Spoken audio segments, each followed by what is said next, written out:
we are conducting this meeting virtually. This meeting is being recorded. So we all understand the challenges of holding a virtual public meeting, and we'll do our best to make this as inclusive as possible. For each item on the agenda, the applicants will be unmuted and provided video access so that they can share their screen and give a presentation. You as the public who are attending are invited to view the meeting, but will not be permitted audio or video access. If, however, you have a question or would like to comment during the public comment period, you use the raise hand function, and we'll unmute you one attendee at a time so you can ask your question. And if you're participating through the phone, you can press *9 to raise your hand. I would also like to remind everyone that the Nuclear Metals StarMet Reuse Planning Committee is seeking community input on 6 key questions for the reuse repurpose of the property at 2229 Main Street.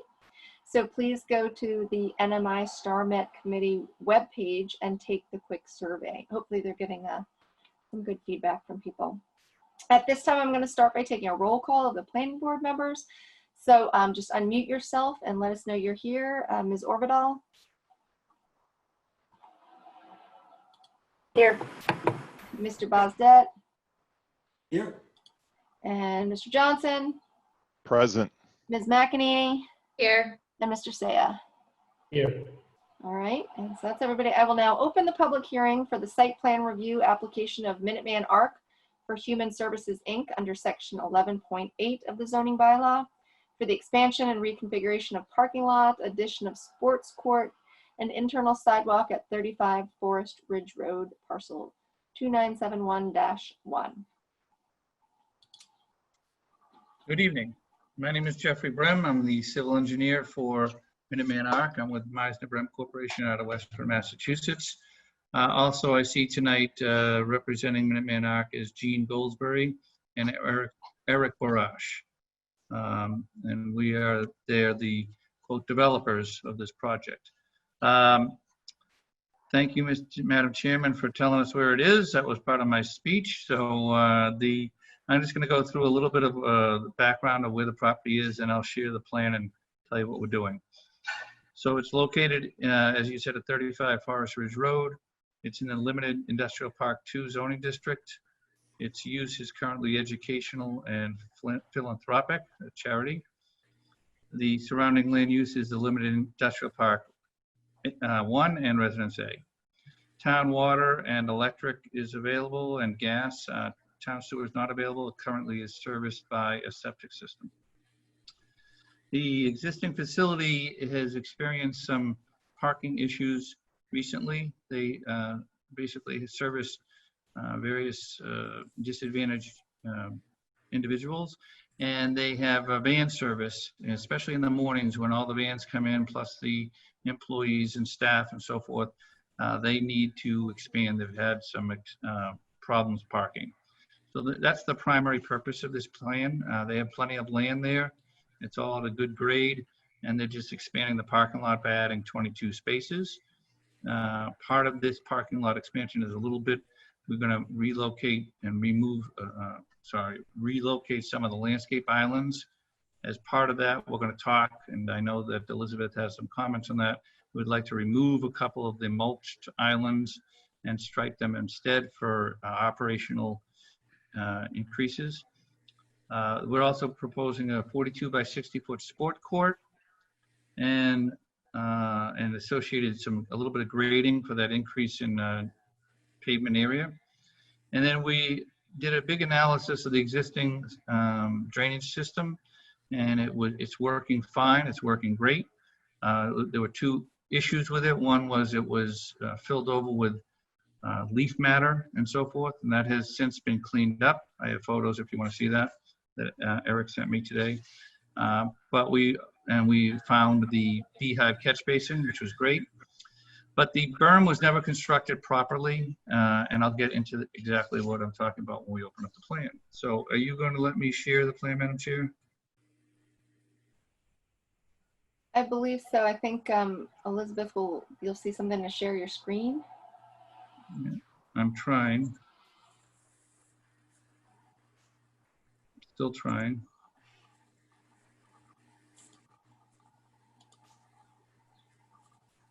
Nothing yet. Let's see. Go ahead and try now, Jeff. There we go. All right, now where's the plan? All right, do you all see the plan there? Let me zoom. Yes, I Yes, can we see it. do. Excellent. I just learned about this annotation device earlier this week, so I'll try to use that. I'll shrink it down a little. Oops, I lost it. Sorry. All right, so there's the cover sheet. Basically shows you where the property is located. It's basic information, tax map, parcel ID, so forth, as our name. The next sheet is the note sheet. A lot of the zoning notes are here on the upper left. Let me see if I can do the spotlight. Yeah, there we go. This area here, and then some construction notes and basically specifications for construction. It's a standard sheet on the right portion. Oh, that's not working. Let me get back. Sorry. We'll scroll down a little bit. The next sheet is, sorry, I'm having trouble with my mouse here. All right, the next sheet is an existing condition. Well, where'd it go? Existing condition sheet that was done by Dave Purley.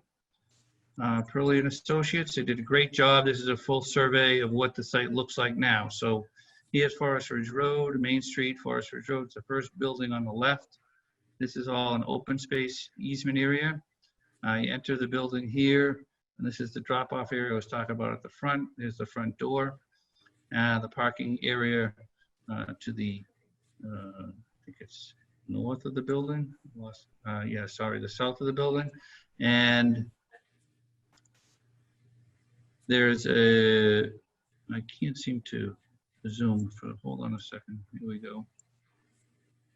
It's not letting me zoom, so I'm sorry about that. Oh, it just zoomed.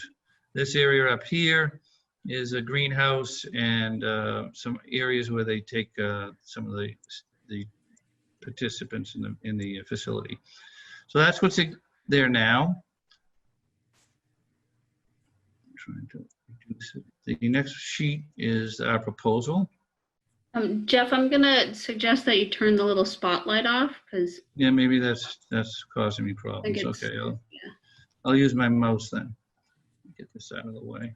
All right, no, it's still on. Thank you, Elizabeth. That makes it easier. So basically, there's a match line on the plan that kind of shows the area that this is basically a demolition plan. This is where we're going to saw cut the pavement, remove this section of the pavement. You'll see some saw cutting here. And this is the area that we're going to be increasing the pavement. And so we go to the next sheet. And finally, we get into what we're doing.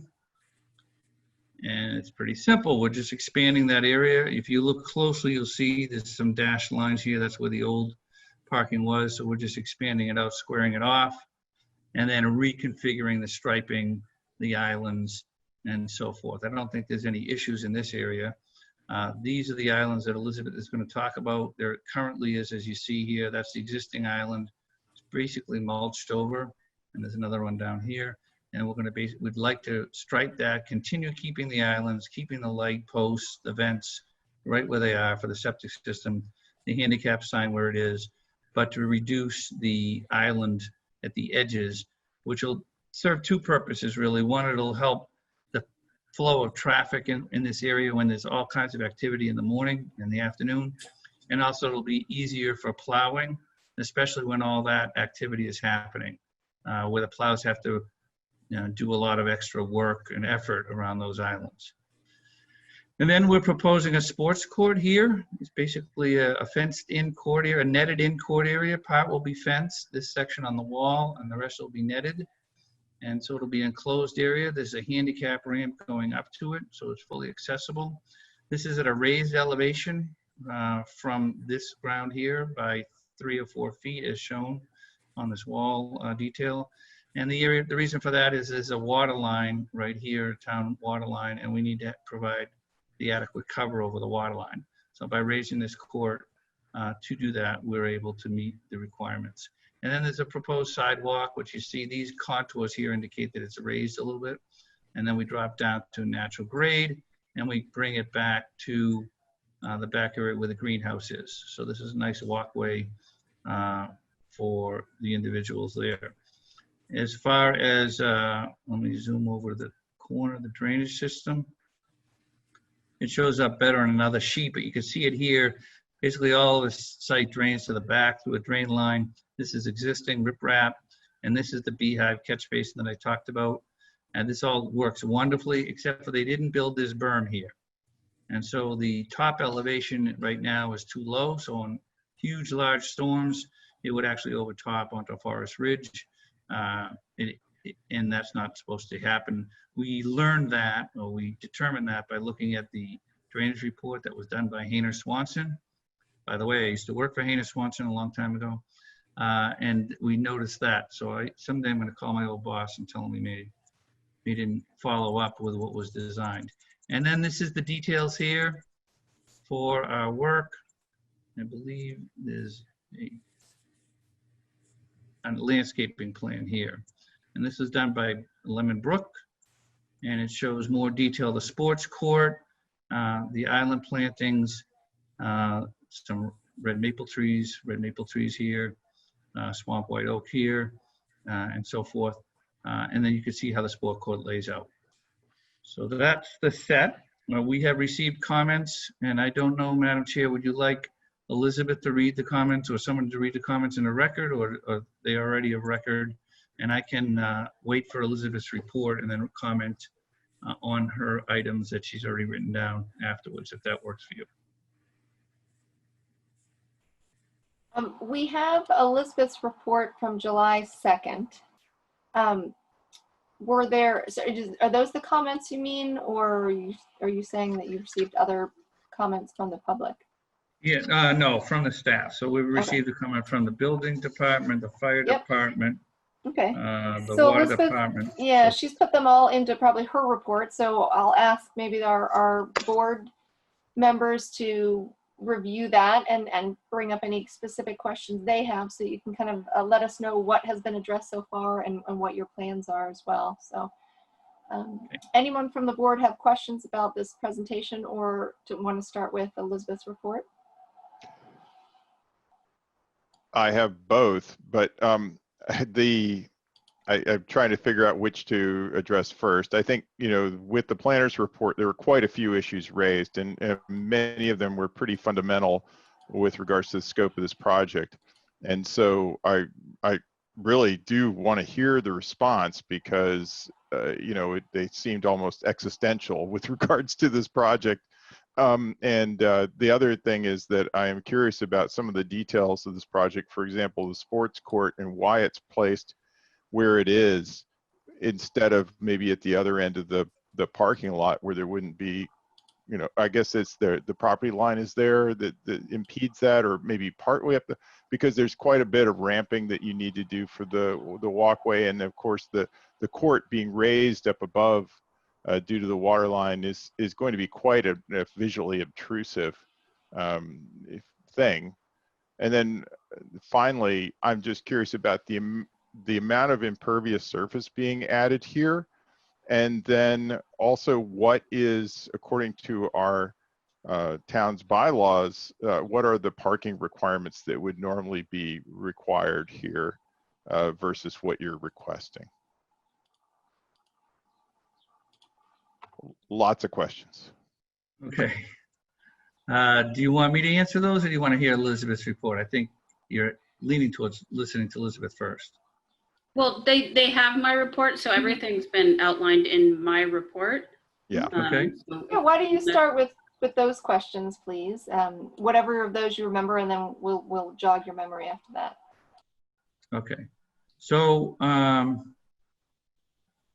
me just get to the right. This is a, I'll do the parking one right away. I'll do that one first. Oh, sorry.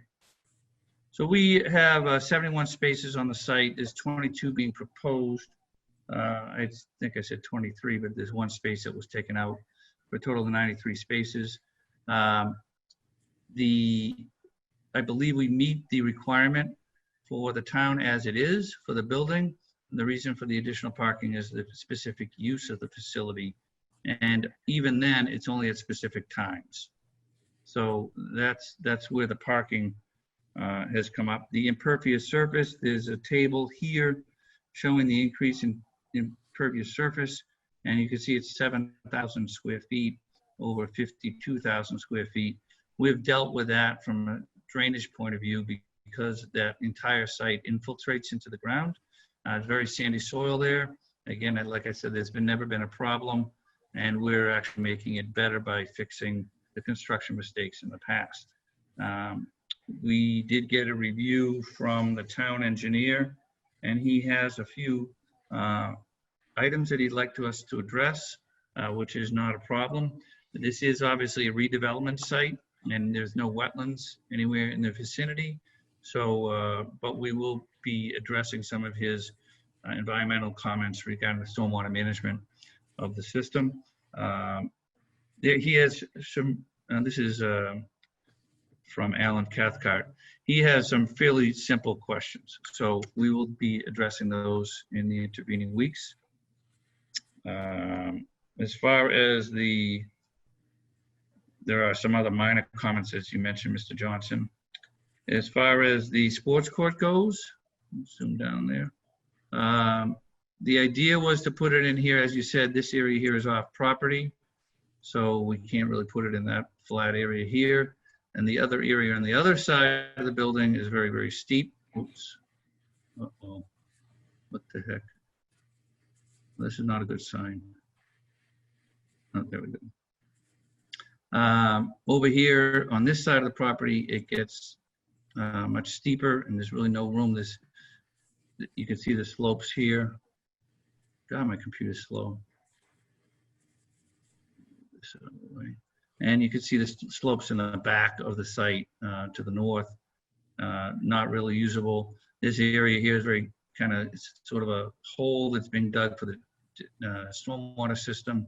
And then obviously in the front of the site, which you would want to keep, there's a hill here, a knoll here. So it really is the only spot. There's a lot of land here. You said it's obtrusive, but it's actually going to look pretty good. I think there's going to be a retaining wall here, which will help secure the area, and a fence on top of that retaining wall. Now, yes, we do need to build a handicap ramp, but it's only a few feet, 2.5 feet, I believe. So it's not a big wall. The wall at the highest part of the wall, which is right here, is 4 feet. And then so we don't think it's obtrusive at all. And I think also they want to have a walkway for the individuals that use the facility here. So it'll kind of create a loop system. So that's the operational programmers have determined that this is the right location for the sports court.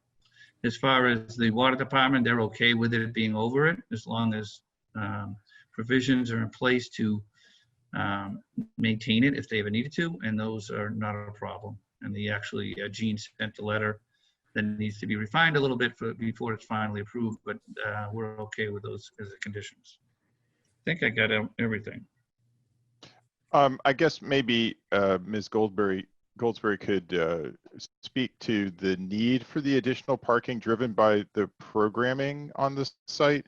I mean, it just as a side comment, I think the board has generally been discouraging the creation of additional parking and been encouraging the creation of as much alternative transportation usage as possible in order to just reduce the amount of impervious surface, but also to just reduce the car-centric and additional traffic impacts that these projects create. Sure, I'd be happy to just share that a little bit with you. So a couple of things. The sport court, just so you know, right now, we have a number of our consumers who love to play basketball. They love to go outdoors and do that. We have a basketball hoop, and it's right next to the dumpster because that's the only place to put it. So the idea of the sport court is to give people a nice, safe, larger space to be able to go out and play basketball or foursquare or whatever they would like to play. And it will have 2 accessible entrances, one from the walkway and one via the ramp. In terms of the additional parking, we've been at this site for just about 5 years now. And in that time, we have grown by about 45% in terms of the number of people that we serve on a daily basis. That has meant, of course, more staff and more vans so that we can transport people safely back and forth. Unfortunately, probably 98% of the people we serve would not be able to independently access public transportation, even if it were available up and down Main Street, which I know there's some plans in the future for Crosstown Connect to potentially come up this way. But there's no other public transportation reasonably available unless people are going to walk 2 miles from the train station in West Concord. So the additional spaces would give us enough space. We have 24 vans that we park here on a daily basis, and those vans are used to transport people back and forth from home to this site, but also during the day to take them out to their various employment sites, to activities in the community. The vans are continually coming and going from the site and are really necessary for our programming. So I don't like the idea of adding parking either, but it's something that is really needed for us to continue to safely provide the programming that is so vital to 850 individuals that we serve every year. Not all of them come here. Some of them are very short. They're part of our early intervention program. Okay, thank you. And actually, just for the sports court, I mean, even if it were moved 20 feet east along the parking lot, it would seem to reduce the height requirements for the ramp and the path and the court itself. Yeah, it would. Our hope was to have it as easily accessible and as safely accessible, so we don't really want people walking through the middle of the parking lot to get to the sport court. If they can walk over by the edge and up the ramp, that will work. Along the planned walkway, that will work, so that they can safely access it. But it seems like, again, if it was just moved 20 feet, If I could, Mr. Johnson, there's an electrical box here. yeah, And there's a light pole here. There's a whole bunch of electrical equipment. There's 2 electrical boxes here, a light post, and some other things. So we're trying to do as least site disruption as possible in this area right here. I'm trying to zoom up. I don't know if you can see that. mm-hmm. Okay, it's a little more visible. I guess it just seems There you go. like things that could be worked around, but okay. I'm just trying to understand the kind of nature of this design. So, Jeff, this was something that you and I had talked about earlier, and your response back to me as far as how clients would be getting to the sports court would be only by the long accessible path by the greenhouse. When I commented with the ramp, there's no sidewalk from the front of the building to this ramp. You're saying that clients will walk around the edge of the pavement and across the parking lot to get to this ramp? So if I could answer that, probably walk was a misnomer. That ramp would be used by people who use wheelchairs, and they would have a staff person with them pushing their wheelchair and escorting them. But they're being pushed through the parking lot. Around the edge, yes. I find that incredibly dangerous. And so that was my question to Jeff, was why a walkway does not extend from the building along the edge of the pavement by the driveway, cross over, the driveway, and extend over to that accessible ramp. You're saying down here, Elizabeth. Correct. I don't think my pointer will show up unless I share the screen, but yes, down there, correct. And then over, But they'd either have to go this way or this way to cross the main flow of traffic, one way or the other. well, it would go they still have across to do the it, yeah. main driveway to the Right. left-hand side and then Yep. up to the building. But to your, to the other point, Matt, and this was a question that the building commissioner had, which I think was just how the application was filled out. It said that there were 83 vehicles used for the business parked on the site. And I don't think that's correct, Jeff. I mean, what Jean was saying, there's 24 vans that are parked at the site, leaving the remaining parking spaces for staff and visitors. Correct. There's not 83.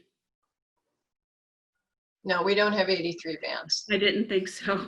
Okay. We have a lot of Okay, I vans, will but not correct quite that many. I will correct that if I misinterpreted that. I think So it that was 83 one total of use. the questions that the building commissioner had. If there's 83 vehicles used for the business parked on the site, then there would be only 10 spaces left for employees and visitors. So that definitely needs to be clarified. Okay, I will do that.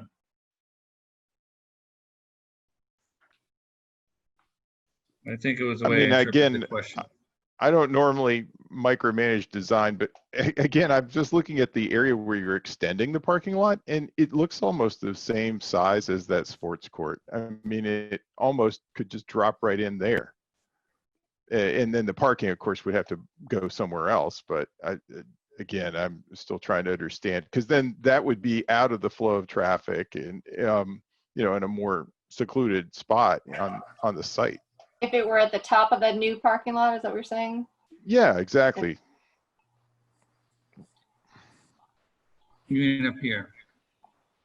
That's well, So, actually, right where the Or pavement even- is right now. So in other words, instead of Right that right here, yeah, again, I can't show the pointer, but basically between that island, okay, and the edge of the parking lot, the bollard, and you know, these. Because, and then of course you would then need to compensate with parking maybe down in the bottom right. You know, I'm just, it would be a reconfiguration clearly, but I'm just saying, if I think from a safety standpoint and also just from the obtrusiveness of the construction, it just seems like a good site. But again, like I said, it's not really my job to redesign this site. I just was trying to speculate on alternatives. Gene, do you want to go through that a little bit? Because you and Jennifer and Eric worked that out. Yeah, so can you scroll up a little bit so we can see that spot? Right here. Okay, Let's scroll over a little bit. so our setback, you know, we're bound by the setback, and also the topography of the site. And I know that as Jennifer worked through the design for this area, that yielded the largest number of parking spaces with the least number of trees needing to be removed. And so, you know, could it be redesigned another way? Yeah, potentially. We felt that this design worked well. It's as you look at the site and look toward where that sport court will be, it looks like the logical place for it to go. It might not be that noticeable on the paper drawing, but if you look at it at the site, that seems the most logical place. And again, anybody who's accessing it independently is going to walk down the pathway. They're not going to be walking across the parking lot. And you know, if that's a real concern, we can take out the ramp and just have one entrance to the sport court from the pathway. We thought it would be a good idea to have two entrances. Yeah, You know, 'cause it is. it is netted off and fenced off, and if there was ever an emergency and something happened, it would be better to have two entrances. So that's why we are Yeah. spending the money to do this. I'm not questioning the safety issue of having two entrances or ways to get out. My concern was that, especially given the population and the clients that you serve, even if it was just even a grocery store, project, requiring people to walk, through the parking lot to get to this would not be something as far as a safe means of, access to get there. Kristen, what I might suggest is that this might be a very good opportunity for the board to have a site visit. Usually if it's an undeveloped site, it makes it very difficult to meet the requirements for having a publicly accessible meeting, but I think the board can stand in the parking lot, practice Just enough distance. social distancing and be able to observe the two areas, where Matt was focusing on, and then where they're proposing to put the sports court, and that might be a good thing with this project. Okay, so Elizabeth, if you would coordinate that and give us some dates and work with the applicant. And I think it's an important thing. Obviously, Ms. Goldberry, you know your population and your clients very well, and I know that you want their safety as well. So I think we're just trying to make sure that you're getting the best solution that you can. I know there's a number of constraints. But if there's other things that, Elizabeth has seen in the past that has worked well, she can certainly point those out when we're on site maybe. Yeah, sure, that would be fine. Our building is closed right now, but there's certainly free access to the parking lot and the site. That would not be a problem. Okay. So let's keep that in mind while we're still discussing anything. Are there other questions from the board regarding the comments that came up in the planner's report? Well, there was plenty about the islands, and there's in the plan, there was the discussion in the application. There's quite a bit of discussion about the problems with the islands, and then in the planner's report, there is really kind of a counter to that. So I guess we need to air those concerns, but I also think it is a case where a site visit would be really helpful. Yep. So can I ask the applicant to, summarize what is your understanding of the concerns raised by the town about the islands? Our understanding is that I think that they'd rather have some islands here to create planting zones. That's what the town wants. There are islands there now, but they're not really well planted. And the operational aspects of this are saying that would rather not have the islands here, still have these two islands, of course, but to remove these islands and be able to snow plow easier and get the traffic flow during winter conditions at a more efficient method. I think you're right. We should look at a site walk, and we've all seen snow and snow plows, and we can all vision what happens there in the morning. So I think that's probably the best thing to do is let's go out there and look at it. Yeah, if I could comment as well, it also provides just a safer surface for the people that we serve if they're walking from a van to the building. Right now, they're basically just mulched islands. So we just felt that it would be safer for them and make it easier for the snow plowing in the winter to remove the islands. that are not really adding, in my humble opinion, are not adding a lot of value to the site right now. Okay, thanks. So we'll be taking a look at the sports court, the proposed walkways and entrances, and the islands. Any other questions from the board? Yeah, so I kind of build off of that. I have a question. So you have the walkway that goes between the two existing islands, and then it kind of just dead ends into a row of parking. It doesn't carry through the next row of parking there. And I was wondering, you know, to me, it would make sense just for flow of people getting to that last row. They're not having to kind of maneuver between potentially parked cars or vans to get there. You see what I'm saying? Instead of just having that walkway. Yep, through all, right here. yeah. As the answer to your question is just as simple. If I did that, I would probably, I don't know for absolutely sure, would probably lose a couple of spaces, and that's the whole point of this exercise. There are islands on each end, so it can be restriped, but you know, just looking at it visually, if you take 5 feet out of here, you're not really going to make it up with these 2 islands unless you get rid of them. So I think it's a compromise situation. But I think that's a good point, and we should probably look into that a little bit closer, Yeah. Mr. Boston. If I could comment on that too, I think the main purpose of that walkway is for easy access to the handicap parking spaces. So Jeff, to that thought, as far as looking into it,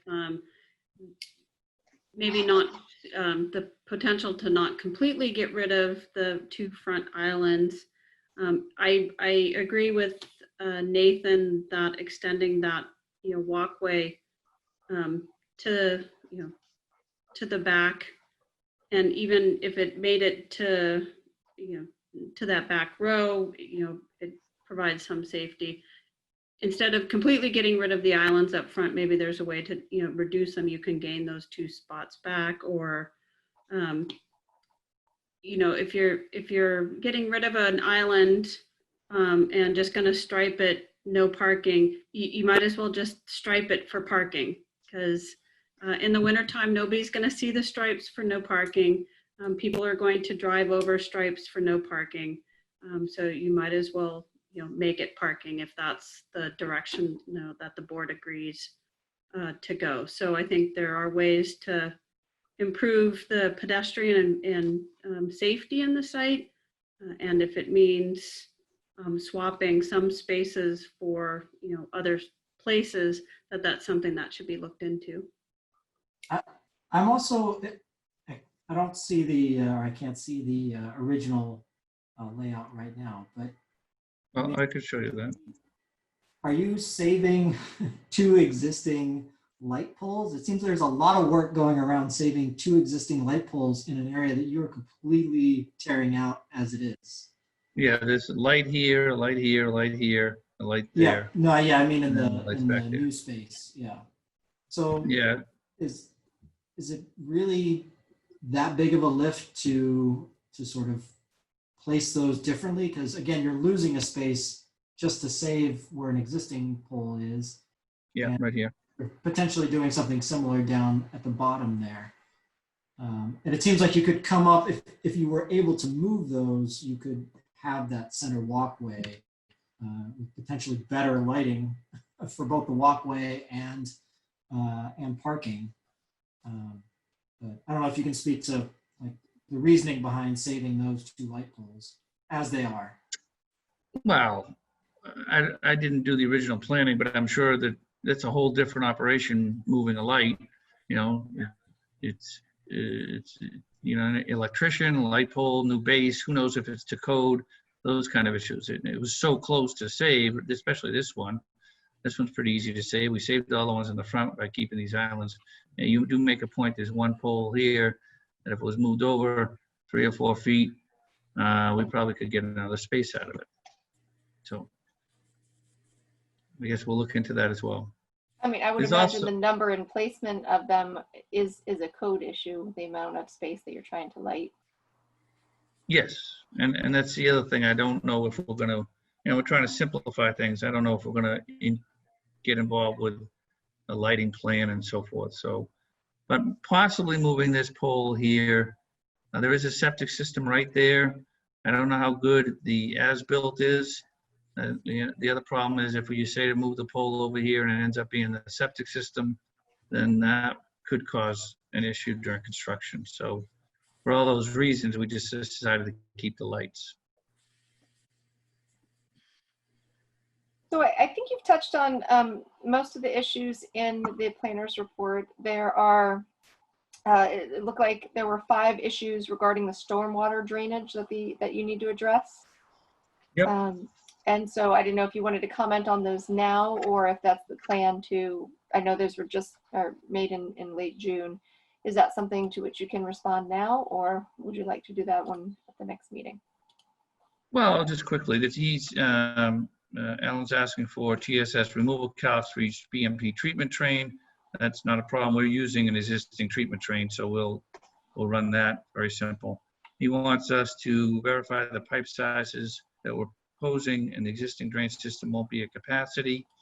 He wants us to use the rational method. That's a simplified method. Whether we do that or we use the HydroCAD, we'll send him that information.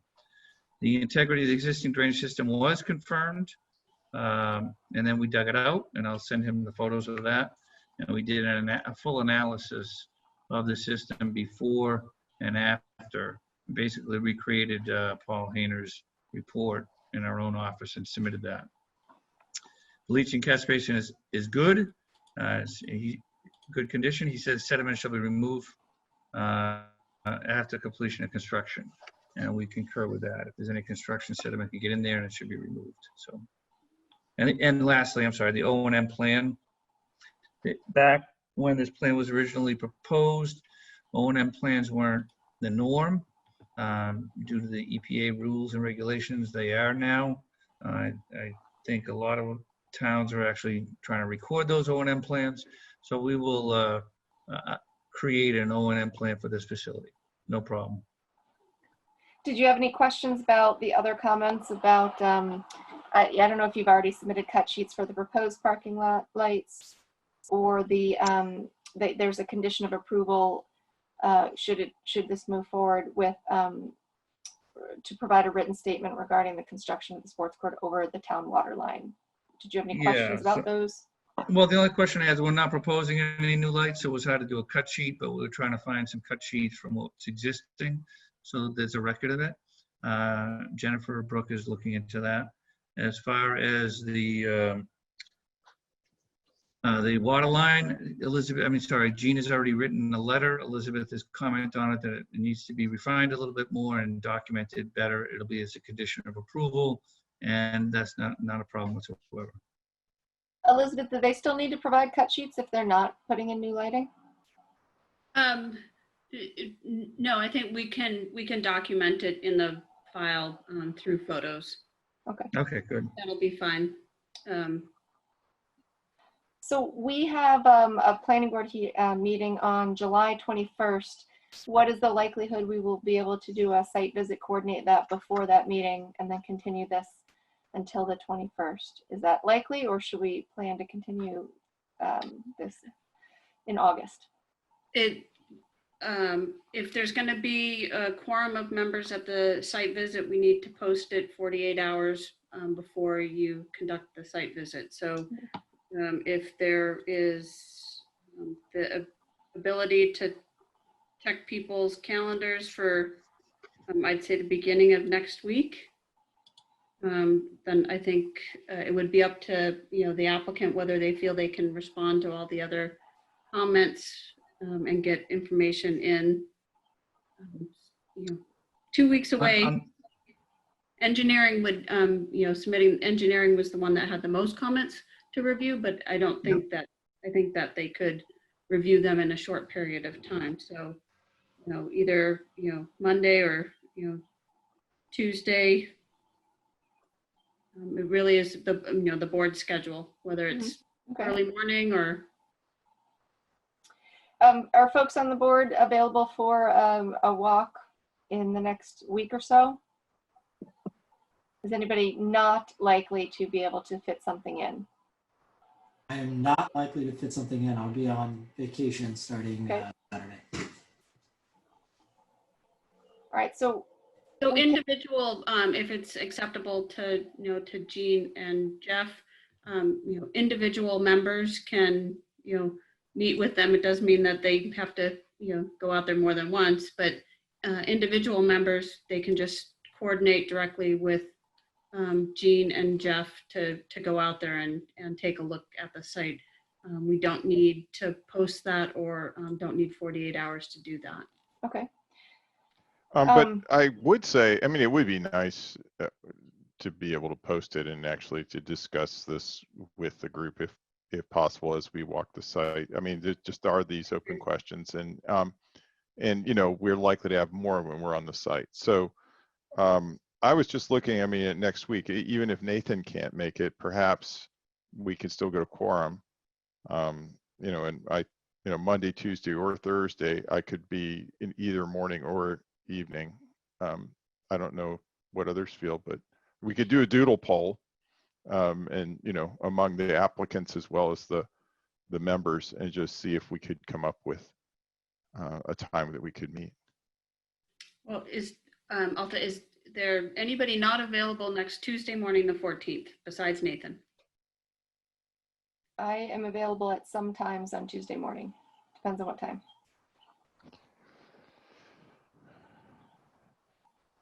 Otherwise, Kate and everybody else looks like they're giving a thumbs up, like they can be there. What are your constraints on Tuesday, Kirsten? I think I can be there after 9 a.m.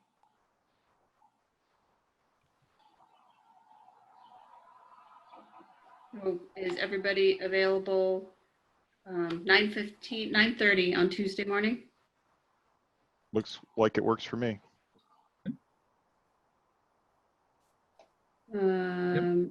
Alan, yes?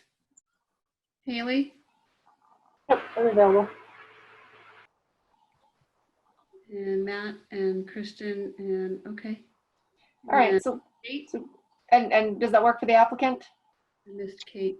Is that a If positive? that's Yes? for me, Jean, are you okay with that? Yes, yes, that would be fine. Okay. All right, thank you for coordinating that. Is this open for public comment right now? Can I? If you'd like to, sure. Let me just ask if anybody, any of the attendees listening have any public comment. Please raise your hand, or I think it's *9 if you're on the phone. We'll give you a minute, and you will put in your name and address, and then you'll get unmuted. And if there's no public comment, go ahead. Yep. So,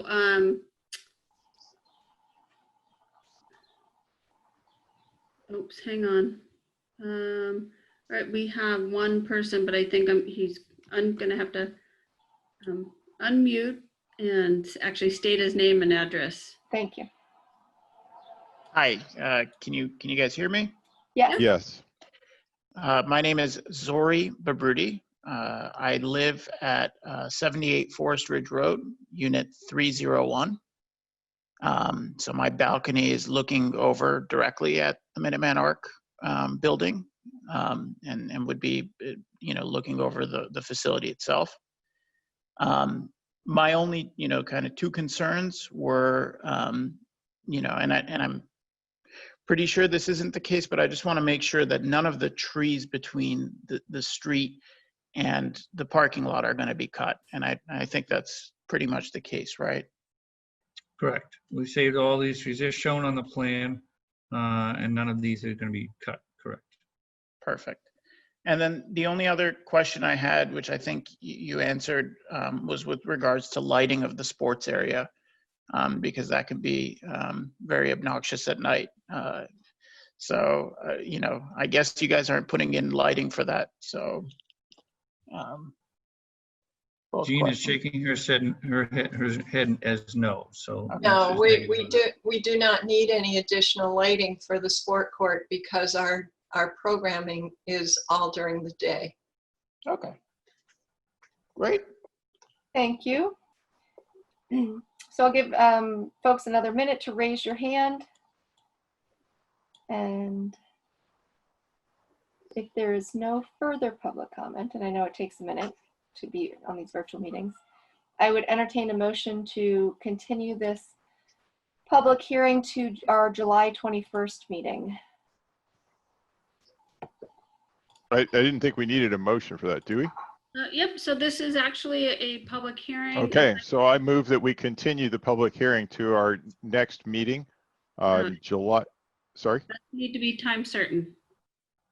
our next meeting, which is July 21st at 7 p.m. Great. There's a second? Nathan seconds. I'll second. All right. So let me just go around and take a vote. Mr. Saya, Yes. Mr. Buzdet, Yes. Mr. Johnson, Aye. Miss McEnany, Yes. Miss Orbital, Yes. Mrs. Kristen Ferguson, yes. So I'm being told by Nancy, and I'm not sure why. The public hearing needs to be continued till 7:30 because the board already has another site plan application coming in for Middlesex School where the legal notice has already been published, and that one is at 7. So if you could. I am moved to amend our continuance to take place of our public hearing to take place on July 21st at 7:30 p.m. Eastern Daylight Time. Do we have to have another second, another vote, or can we just have people speak up if they don't agree? It's fine. Okay. He's just, All right, thank you for correcting the time. Thank you. Well, thank you to our applicants, and we will look forward to Thank meeting on the site and taking a walk with you. Very Thank you good. very Same much. here. Thank you. So now to our second order of business, which is the recommendation to the Zoning Board of Appeals for the application of JP Chase Morgan Bank for a special permit and site plan approval under section 7.2, 11.6, and 11.8 of the zoning bylaw to demolish the existing bank building, construct a new bank building, and perform related site improvements, including parking reconfiguration, drive-through ATM, and stormwater management updates in the floodplain conservancy district at 1134 Main Street. I want to acknowledge that we have a letter, a public comment letter from Mr. Sini. I apologize if I pronounce your name wrong. From Edward Sini Jr. And we also have a letter from the West Concord Advisory Committee. Is there someone from the applicant? Mr. Roscoe. All right, let's make sure he gets unmuted. Oh, you're already unmuted. Good evening, folks. Can I, are you hearing me okay? Yes, Okay, there's one person. All right, I got a great audience. we got a lot of people on mute. Yeah. Well, thanks for having the meeting here under these circumstances. But yeah, Alan Roscoe, I'm from Core States Group. We are consultants to Chase Bank. And we're here coming into the town departments to seek approval for a reconstruction project at this site. Just real quick in the way of background, we've made our applications to the NRC, the Natural Resources Commission, and the Planning Board, you folks, and the Zoning Board of Appeals, because we're going to need site plan approval and special permit for doing some work in the floodplain conservancy district, which is a floodplain overlay, as you know. And that's also one of the main reasons why we're before the NRC. So we've had one meeting with the NRC. We've been received favorably, I think, so far. We had some comments that we are addressing. And last week we met with the West Concord Advisory Committee, and I believe you have a letter from them, which I think again was very positive. Had some recommendations, as we move forward. But we also have some letters. We received a copy of Mr. Sini's letter. We have a letter from the Sustainability Council, and we received Elizabeth Hughes' letter today summarizing the proposal. And also we've got some comments from Water and Sewer and Building as well. Some suggestions as how we proceed with the meat and potatoes of the project, sewer connections and the likes. Am I able to share screens?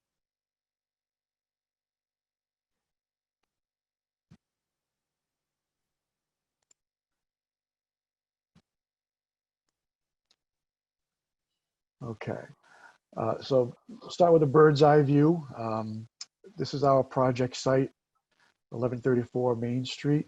It's map 9E, lot 3790-1. It's just about a half an acre in size at the intersection of Baker Avenue and Main Street. It is the site of the Citizens Bank building.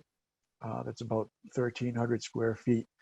And we're proposing to redevelop this project site as a bank with a drive-through, which is totally remote, so it will not require teller activation or any input from anybody inside the building. But this is a previously developed site. We have a bank across the street, the TD Bank across the street on Baker Avenue. And one of the major drivers here is we have some floodplain issues. That's driving how we design the site. And most of the site is now floodplain. In 2013, the flood insurance rate map for this area was changed. So it includes almost all of the property at this time. And before it was off property. So again, we hone in and we look at our existing conditions site survey. So again, here is our project site, the intersection, the existing bank, and the associated parking. And please note the existing drainage system that exists within the parking lot and the right-of-way here, which encumbers the property adjoining us to allow for access and egress off of the site and onto the site from Main Street. There are two site driveways which we would like to maintain, one on Main Street and one on Baker Avenue. And we'll be narrowing and channelizing the Baker Avenue entrance to, make the traffic movements in and off the site more safe. And it's worth noting that we do not wish to make the project any more impervious than it already is. There's an existing tree line that we are going to maintain and try to meet our goal of making the project site not any more impervious than it is now. So I'll just flip to the site plan. It's not the right one. Here we go. So this is our proposed site development plan. It's a 2,200 square foot full branch building. We've sited the building close to Main Street. The main reason is when we're working in the floodplain, you need to provide flood storage for every foot in elevation where you're taking it away. And the highest part of the property is nearest the intersection. So that is, after doing some design studies, that seems to be the only way that we can develop something under the current regulatory framework. So we did several iterations and came up with what we felt was a workable footprint, getting the finished floor above the floodplain, which is at elevation 125. And our finished floor is proposed at 126, so that we're above the floodplain with our new building. The remainder of the property, we are going to do excavation and some micro grading in places so that we can accommodate the compensatory flood storage that we're taking up with some of these other improvements. But the overall site design is very similar to what exists currently, maintaining a two-way driveway access off of both Main Street and off of Baker Avenue. We're providing 15 marked parking spots and with an allowance at the drive-up ATM located here for a couple of extra parking spots so that we meet the zoning code. We had a discussion with Mr. Matty last week and he felt comfortable with this layout. I'm not sure if he's shared that with the rest of the board, but we went over this, and he thought he could live with a space or two here at the drive-through that we could include in our overall count. Because of the positioning of the building, it's very walkable. It's accessible to the sidewalk. The front of the building is about 5 feet off the back of the existing sidewalk, and we've provided sidewalk access to the front door, which is right about at the intersection here, facing the apex of the corner here. Provided ADA pathways to the ADA parking spaces and access to the rear parking, and provided a trash enclosure here right opposite the entry off of Main Street, so that's easily accessible for a trash truck. And as I mentioned, we're channelizing and narrowing this entrance so that the entryway is more defined and it will allow for safer access and egress. But we have compensated for all of our lost flood storage, and we do need to provide some more information to the NRC as we go forward. We plan to meet with them before the end of this month, and we're scheduled to meet with the zoning board on Thursday. So that is how we would like to proceed. I'll also share with you the landscaping plan.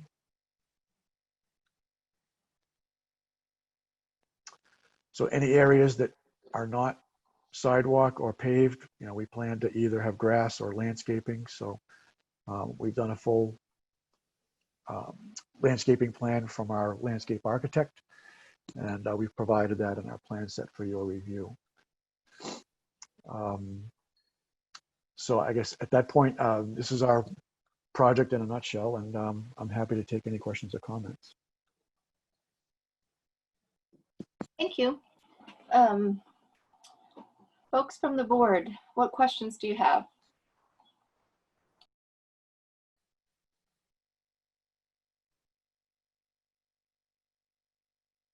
Well, if no one else will speak, I will. I always hate to dominate. I attended the West Concord Advisory Committee meeting this past week, and so this is the second time I've seen this. And also, I just wanted to add a little bit of color to their letter. So I think that the positives for this project that they noted as well is that there has been, we haven't seen a picture of the elevation here, but there has been some work done in the facade, I think, that is consistent with the West Concord design guidelines. And so the advisory committee was generally satisfied with the look and feel of the facades. And then the second thing is that the overall building placement on the site with the parking behind is also consistent with the guidelines in trying to create, more of a town center streetscape. But there was one really significant issue, which is that you're seeing, the south elevation there, I believe it is, that would be facing Main Street. Am I correct there? Yes, you are, south sir. Elevation. Right, so, this is what you'd see from Main Street, and it's very clearly the side of a building. And so, the east elevation, which is clearly the front of the structure, is going to be, facing Baker Ave. And so that really tweaks the streetscape in a certain way. So that was kind of the focus of the comments on the kind of elevations, and then of course the site placement. And then there was a significant comment just in terms of the plans, especially since this is a brand new structure. There was, on the one hand, appreciation that the existing building is very outdated, that there wasn't a lot of nostalgia for the existing building, and that a new structure probably is needed, but that if you're going to the trouble of building a new structure in this day and age, that really to consider sustainability principles much more at the core of the project is what we're all about here now in Concord. So that was a big thrust of the feedback. So those were probably the biggest sets of comments. I mean, I think in terms of the floodplain issues and all, I mean, this site has issues, but I mean, you've probably done the best you can with those.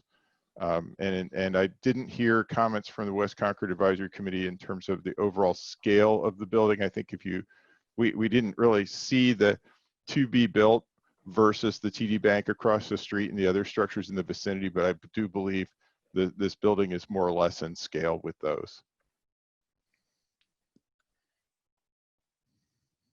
Thanks. To that point, Mr. Roscoe, what can you say about energy efficiency or sustainability issues that you're working on for this project site? Yeah, we received a couple of comment letters, one from the sustainability conference and again from town staff to consider solar panels. We will try and provide that if we can, if the roof loads are such that we can accommodate that. But naturally we're using all the latest energy saving utilities and services within the building, and allowing for passive solar on the southern exposure, those kinds of things. So we're certainly going to take those comments to heart and revise the plan as we go forward. But I can't promise anything at this point, but we obviously are going to be good neighbors and do what we can to accommodate your wishes. Is it going to be an all-electric building? That is the request. Yeah, we have natural gas proposed right now, but again, we're taking these to heart, and we're evaluating if we can do that efficiently, and other ways that we could meet the same goal. Perhaps funding some sort of an offsite project if there is one. Those kinds of things. We're going to consider all the options. I have a question regarding the setback from Main Street. What's the setback currently from Main Street?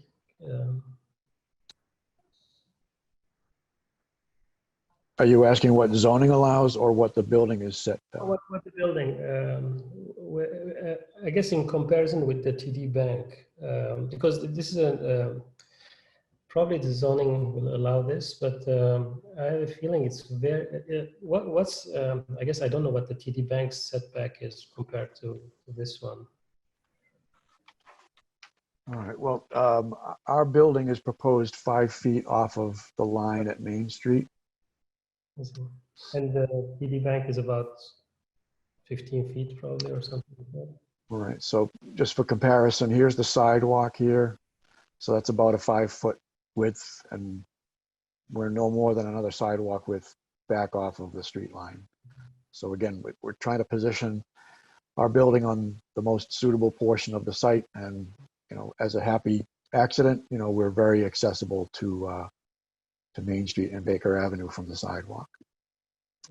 Alan, I will point out that the TD Bank building is a legal non-conforming use that went through a special permit process. It's in the Resident C zone district, where this project is in the West Concord Business Zone District, which does not have any setback requirements. Yeah, and it's actually, I think, our preference not to have any significant setback from the street. So I think the general siting is positive.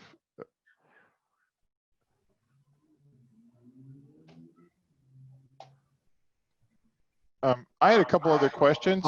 One was just about the discussion with the building commissioner about the 2 parking spots, and I was very confused what you were saying. Are you saying that you're creating reserve parking in this area? In other words, you're using it for the ATM now, but if there should be a need, that those spots would be developed? Or I just didn't understand what you were saying there. Okay, I'll go over that again. So we have 14 marked spaces. So in other words, those are open air parking spots, striped. We've got 5 in the rear, 7 along the back, and then 2 ADA spaces accessible to the front entry. So we're required to have 15. So Mr. Maddie thought that if there was a vehicle at the ATM, that could be counted as a parking spot. You're required to have 17.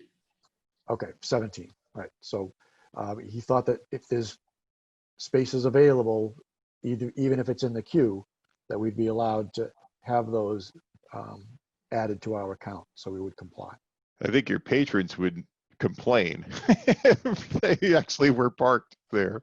But okay, I've never heard of this approach before. Yeah. Well, to his point, if you're using the ATM, you're essentially parked. Right, you're a customer there. So I think it would be helpful to let Alan know. Typically the process-wise is town staff raises their issues and concerns, and everything gets incorporated into the report that goes to the board.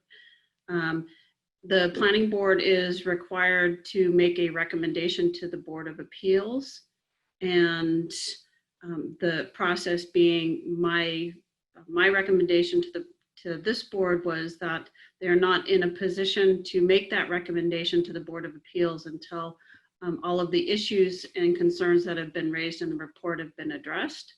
So if a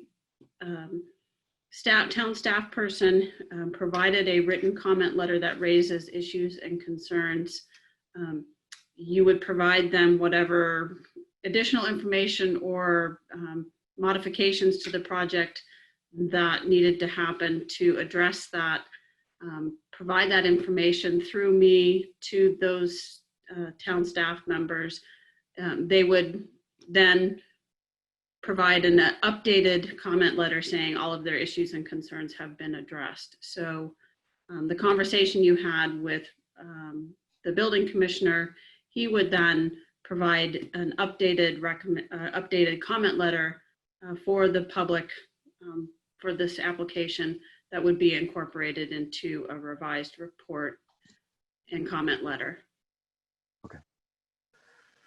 Yeah, understood. And yeah, Mr. Maddie said he would communicate with the board. So you know, if he hasn't, we'll cross that bridge. And we do have a number of similar items to address and overcome. So yeah, this is not going to be a one and done, nor do we expect it. Yeah, in the planner's report, actually, there were a number of comments regarding lighting, and it would be interesting to see if you had any response at this time, or would you like to just, you know, demur and do that later? Yeah, we've seen in a couple of the letters that, you know, lighting allowances should be done. So we'll probably be doing, you know, a study of the existing condition and then showing how that is different from the proposed condition, you know. You know, Chase has their standards in terms of security as well. So we're going to factor that in, but yeah, we want to make sure that all the proposed lighting is shielded and, you know, follow the dark sky initiatives and all of that. So, you know, we have a couple of items, and I say that to be exaggerative, but, you know, we have several items to address, and that's one of them. Did you have any comments, Mr. Roscoe, about Mr. Sini's letter? It was, you know, fairly comprehensive in several points, and some of them you've touched on tonight. Was there anything in particular that you wanted to respond to? No, not at this time. You know, we're going to pool all of these comments and, you know, prepare a response for all of the items and all of the letters at once rather than do it piecemeal. You know, he raises several points and issues, and some of these are already addressed or brought out by town staff. You know, so, you know, we'll respond, you know, as a compiled package. Okay. Well, I'd like to comment on a couple of the points that he made. I'm sorry. Do we have public comment? This is Mr. Tomeno. He's the property owner. Oh, okay. Thank you. So before he goes on, I want to reply to at least to Alan as far as Mr. Sini's letter. Some of those comments were directed specifically for consideration by the Natural Resources Commission and not necessarily for this board. And that would be any of the comments dealing with an alternative analysis, which is a purview of the Natural Resources Commission under their wetlands regulations. So I just want to make that clear to you, that there is a division between jurisdictions. And okay, so sorry about that, Mr. Tomino.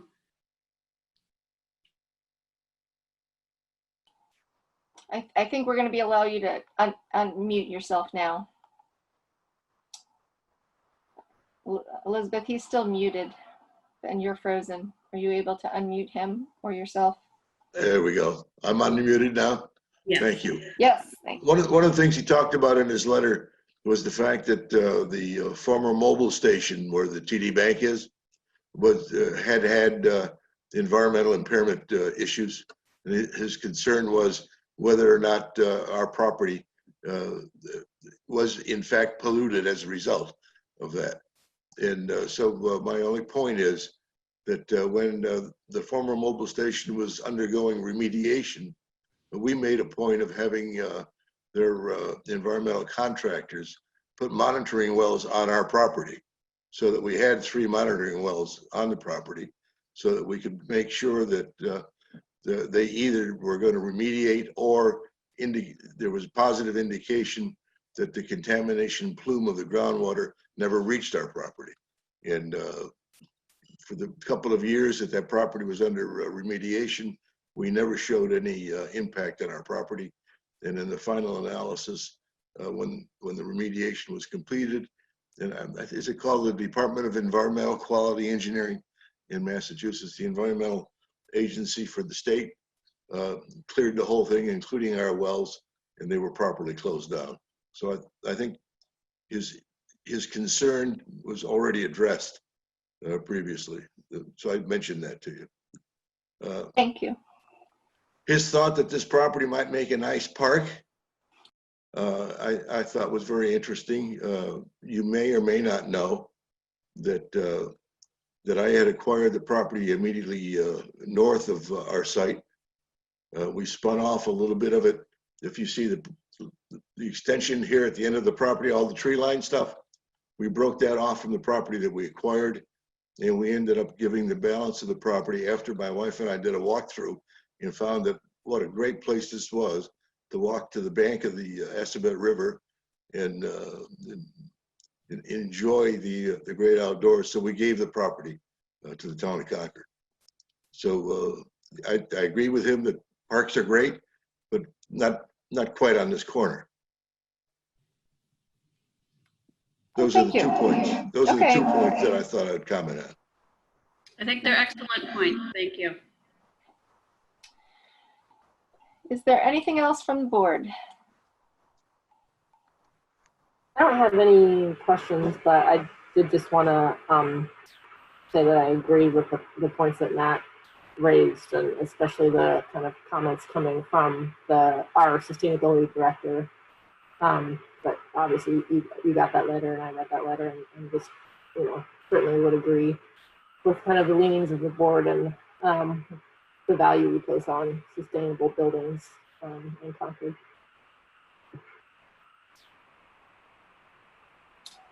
Thanks. I mean, we also believe that it is for the financial betterment of the building owner as well, from both environmental perspectives, but certainly from long-term cost savings.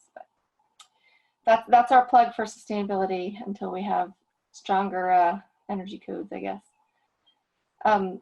So if there are no other questions from the board.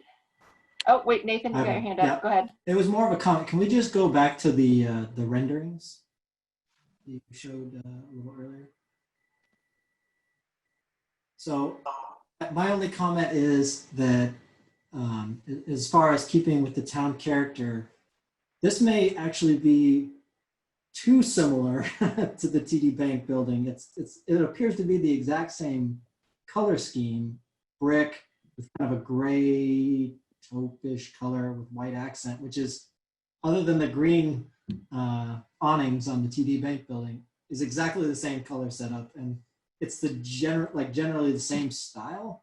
It's almost too similar to what's right across the corner.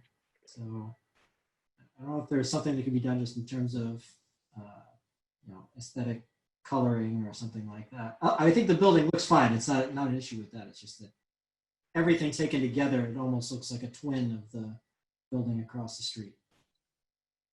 Appreciate your comment.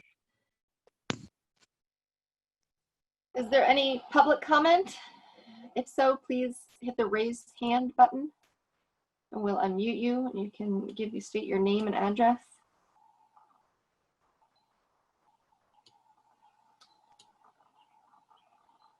I think there might be one. Is that me? Yes. Can you state your name and address, please? We can hear you. Sure. I'm Ann Sussman. I'm at 534 Old Marlborough Road. And I'm on the Cultural District Committee, which is right next door to where this building is. And I want to just second what Nathan brilliantly said. It looks too much like the TD Bank. And we have an opportunity to do something with charm. And we have an opportunity here to really say West Concord culturally is all about, it has a history of building beautiful things with furniture, and which is what the Cultural District is all about, going back to that history. So if we could make this building look a little bit more charming, and there are lots of charming buildings in West Concord. You can look at the Concord Outfitters building, which is a new building. And the more detail you have, the better it will look, the more likely people will walk by. And I think that's just a really important thing. I also noticed that the south facade has no canopy. It's going to be getting a lot of sun. And what you have on Main Street in West Concord on Commonwealth Avenue is we have a lot of nice, to encourage walking and to encourage lingering, and you really see this happen. We have a lot of nice canopies on the south side. You might want to consider that as well. But I really thanks what you're doing, and I think it's important what you're doing to make this the best cultural district possible. That's all I have to say. Thank you. May I make a comment, please? It's Joe Tomato. Yeah, Alan, perhaps you could help me here. It's my understanding that what we've done is we've gone to a clapboard finish along with brick, and I think that you'll find that very dissimilar to the TD Bank building outside structure. So I don't think that this is going to be any kind of a mirror image of the TD Bank building. I have a street view for Google Maps up on my screen that I could share. Go ahead, Matt.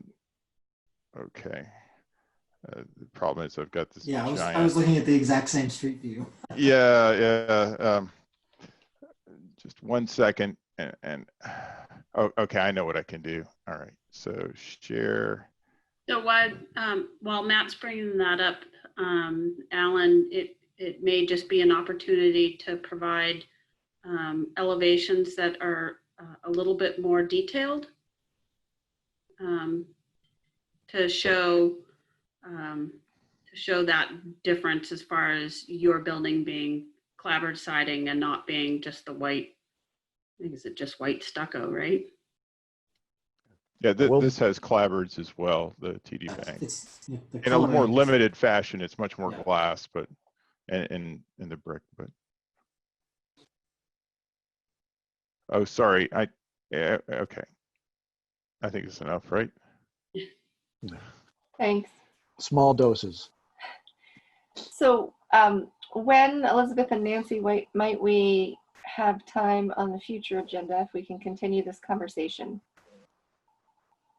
So I think it's the question poses back to the applicant on how long they feel they need to update the plans, update the lighting plan and address all the other issues and concerns that have been raised.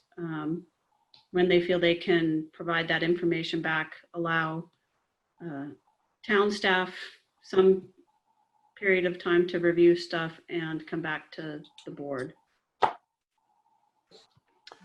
Yeah, we'd like to continue as prudently as possible. So if you have time on the 21st, like I said, we are already addressing some of the comments that we've received to date. And, so we could make our resubmittal, within a week or so that we could, maintain our schedule. So a Thank resubmittal in a week or so would provide no opportunity for town Oh, staff. okay. Right, and you also have other things that your staff is reviewing too, coming up in the next week or so. So the 21st, I don't think is realistic as far as you amending the plans, providing that back and allowing town staff to review it. My All right. report is, typically the Friday or, lately the Monday before, but then town staff provides their review and their comments to me before that period of time. So They're meeting in early August then? yeah, so the next meeting after that is August 11th. Okay. And that would be more than sufficient. With the Board of Appeals meeting would be then 2 days later, August 13th. If we were to be able to make a recommendation that at the 11th. Okay. I would entertain a motion to continue this public hearing until public meeting until August 11th at, do we have anything on the agenda? There's nothing on the agenda, but it because it's a recommendation, it doesn't need to be time certain, but you can just Okay. continue it to August 11th. More than likely, it'll be at 7 p.m. Okay. Anybody want to make a motion? We need a motion? I don't Oh, think. perfect. I don't think we need a motion. All right. Yeah. So we will look forward to the updates and seeing Elizabeth's report. Thank you very much. It was good to hear from you. And I'm sure everybody in town is kind of looking forward to the redevelopment of that area. Thank you all for your time. Appreciate your comments. Thank you. Thank you. Thank you, Joe. All right. So we are on to our administrative items. We can start by knocking out the minutes of June 23rd, 2020. Did anyone have any comments? No, is there more? Not sure. We have the caller that was in, just raised their hand. I don't know what they raised their hand for. If you'd like to. Oh, I'm sorry that we missed you. If your hand is up, we will unmute you so we can hear you. You're calling in? Yes, I am. I've been hitting *9 for several minutes without a response. I'm not sure it was getting through. I'm on a cell phone. We can hear you now. Can you state your name and address, please? Sure. Yes, my name is Edward Sinney. I reside at 21 Concord Green. And yes. I did hear the comments, some of which were reassuring from Mr. Tomino regarding any potential contamination on the site. I was wondering if there is, or was it presented to the town, a 21E report on the environment on the site? And if not, could they please provide one? So there is no 21E report required for this property. It is not the property that had the contamination.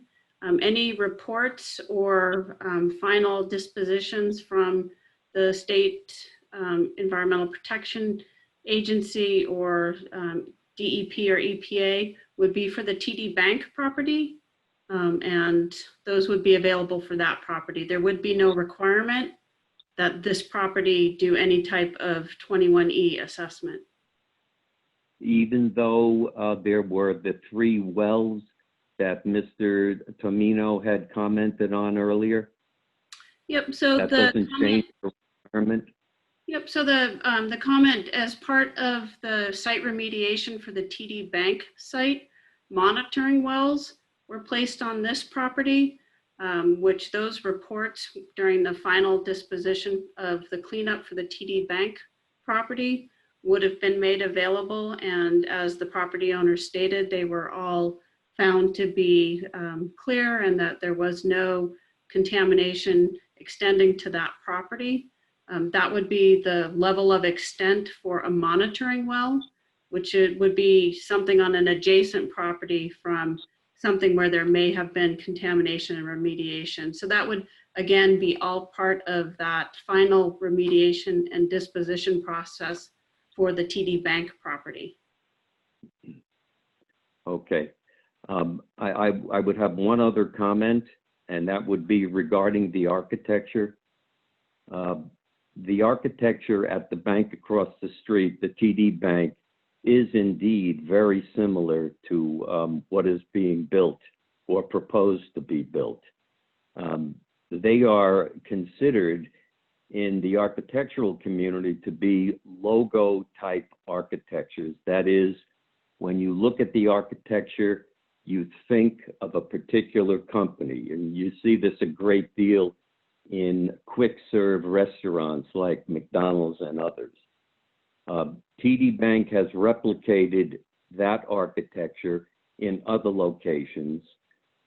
My suspicion would be, although I don't know this, is that Chase Bank too has a similar thought process in terms of wanting to capture the memory of individuals through this logo architecture, which from my point of view, having lived in Concord for a while, is very, very inconsistent with the town's its persona. Something that can bring it more toward a colonial implementation like what is there, I think would be far more appealing to people, number one, well, far more appealing to people. Let me leave it at that. Thank you. We appreciate your comments and your letter. Okay. All right. Thank you, Elizabeth, for seeing his hand. We had not seen that, so I'm glad we were able to hear from him. Apologize that I let the applicant go right before that. So I'm glad there's a recording. Yeah, I will. So this video will be available probably in a day or two. So I will let the applicant know and have them go back and listen to and watch that conversation and make him aware of it, that it happened. Thank you. Moving on to administrative minutes from June 23rd, 2020. Did folks have a chance to review them? Are there any comments or edits that need to be made? I had a comment which was on page 3, where we were talking about the approval of the mill run, or the recommendation letter for the mill run. There was a statement in there that that we voted to submit the letter as amended by discussion this evening, and there's no indication of what the nature of the discussion was that led to an amendment. And in the minutes, I have to admit that I can't recall what it was that we changed as a consequence of the thing. So I felt like from a minutes perspective, it would be helpful to know what it is that we changed and why. I didn't get a chance to go back to the tape and see it.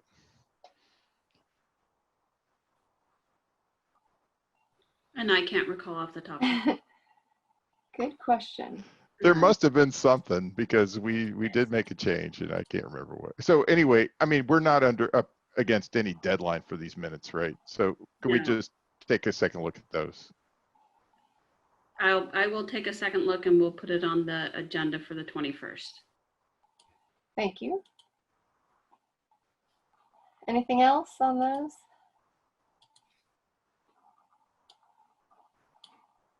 All right.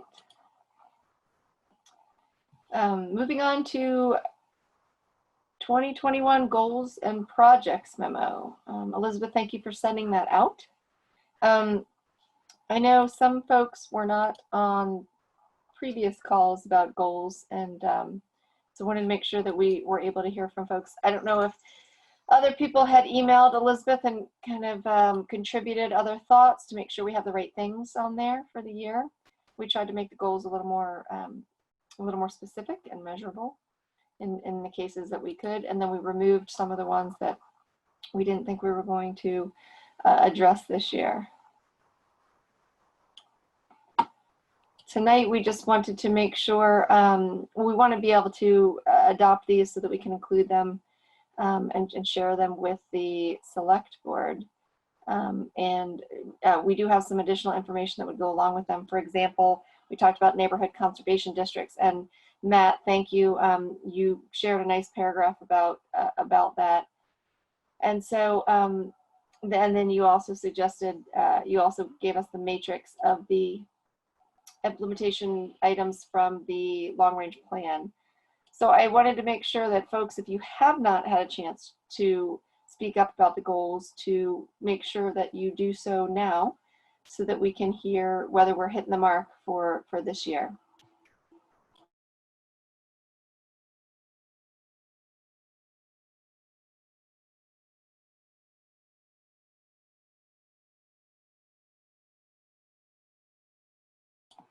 I know for a fact that memo can't be perfect. So. No, well, because plus I added a couple of things on there that were somewhat brand spanking new. And so there should be some comment on them. So for example, for the first 8 goals, we've talked about them, and we just tried to strengthen them and make sure we put something measurable in terms of actions that the planning board can take. But then I was proposing based on both the long-range plan, but also on the new sustainability and resilience plan, if that's the right term, or based on the climate action and resilience plan, that we do a couple of things. Those are items 9 and 10. And my question is, are these goals that we want, to set for ourselves, or are they outside of the scope of what we're working on? And so what the first one is, with the goal is specifically from the long-range plan, is encourage production of small-scale, affordable, and workforce housing that is sustainable, resilient, and consistent with town character. And we have done, quite a bit in terms of, if we ever get to town meeting, proposing bylaws to address affordable housing in a few different ways. And one of the questions that we had talked about, and that Elizabeth had pointed out might not be within our purview, is kind of examining the FAR bylaw that was adopted not too long ago to see how effective it is and how well what we have in place supports the production of small scale and affordable workforce housing. So the question is, one, is this something that is under would that goal that's beneath number 9, the long range plan goal, would that be something that would make a difference? Or is there something else that the planning board could do to work towards more to support the efforts that we've already taken in recent years, but to support more small scale, affordable, and workforce housing? We can strike that goal, number 9, we can amend it, or we can write a different one.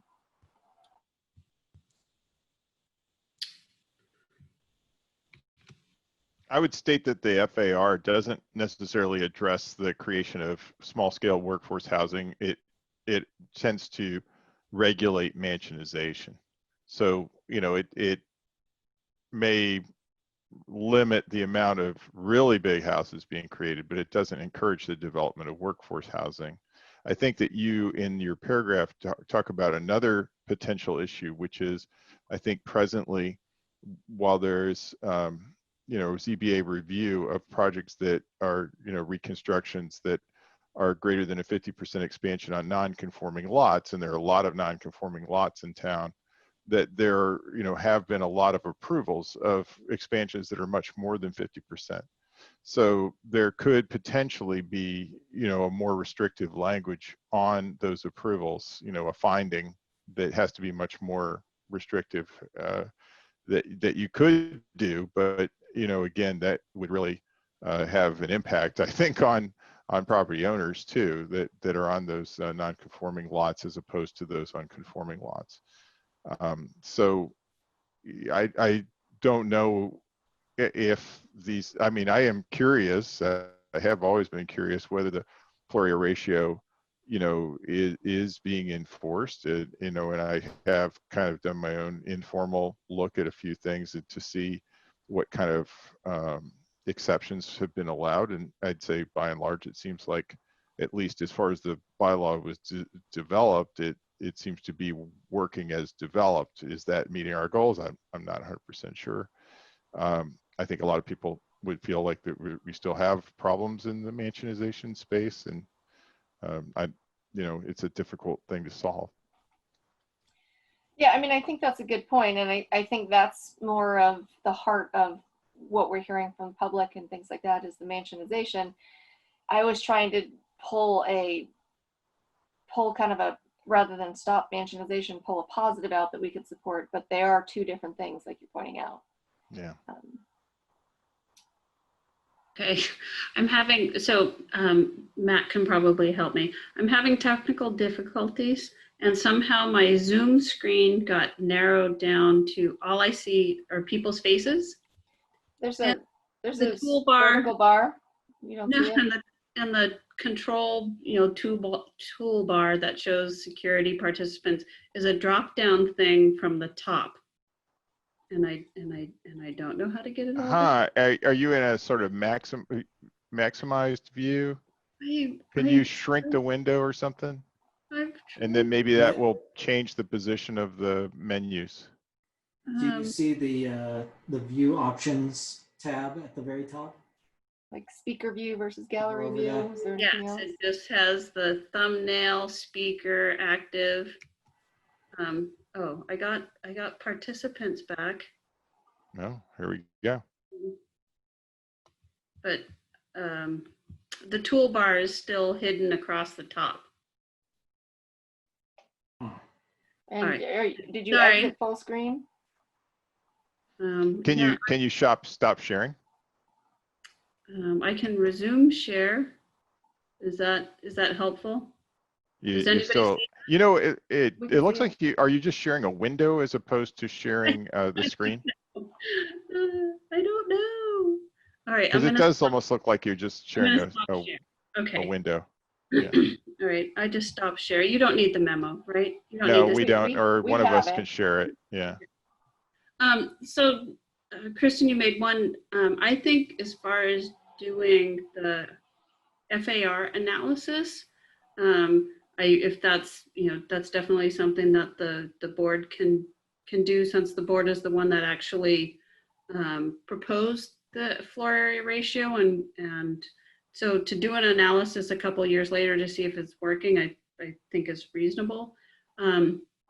Matt, if you can. All you have to do is scan the minutes from the ZBA, and you can just see where they have had applications and then where they've approved and by how much.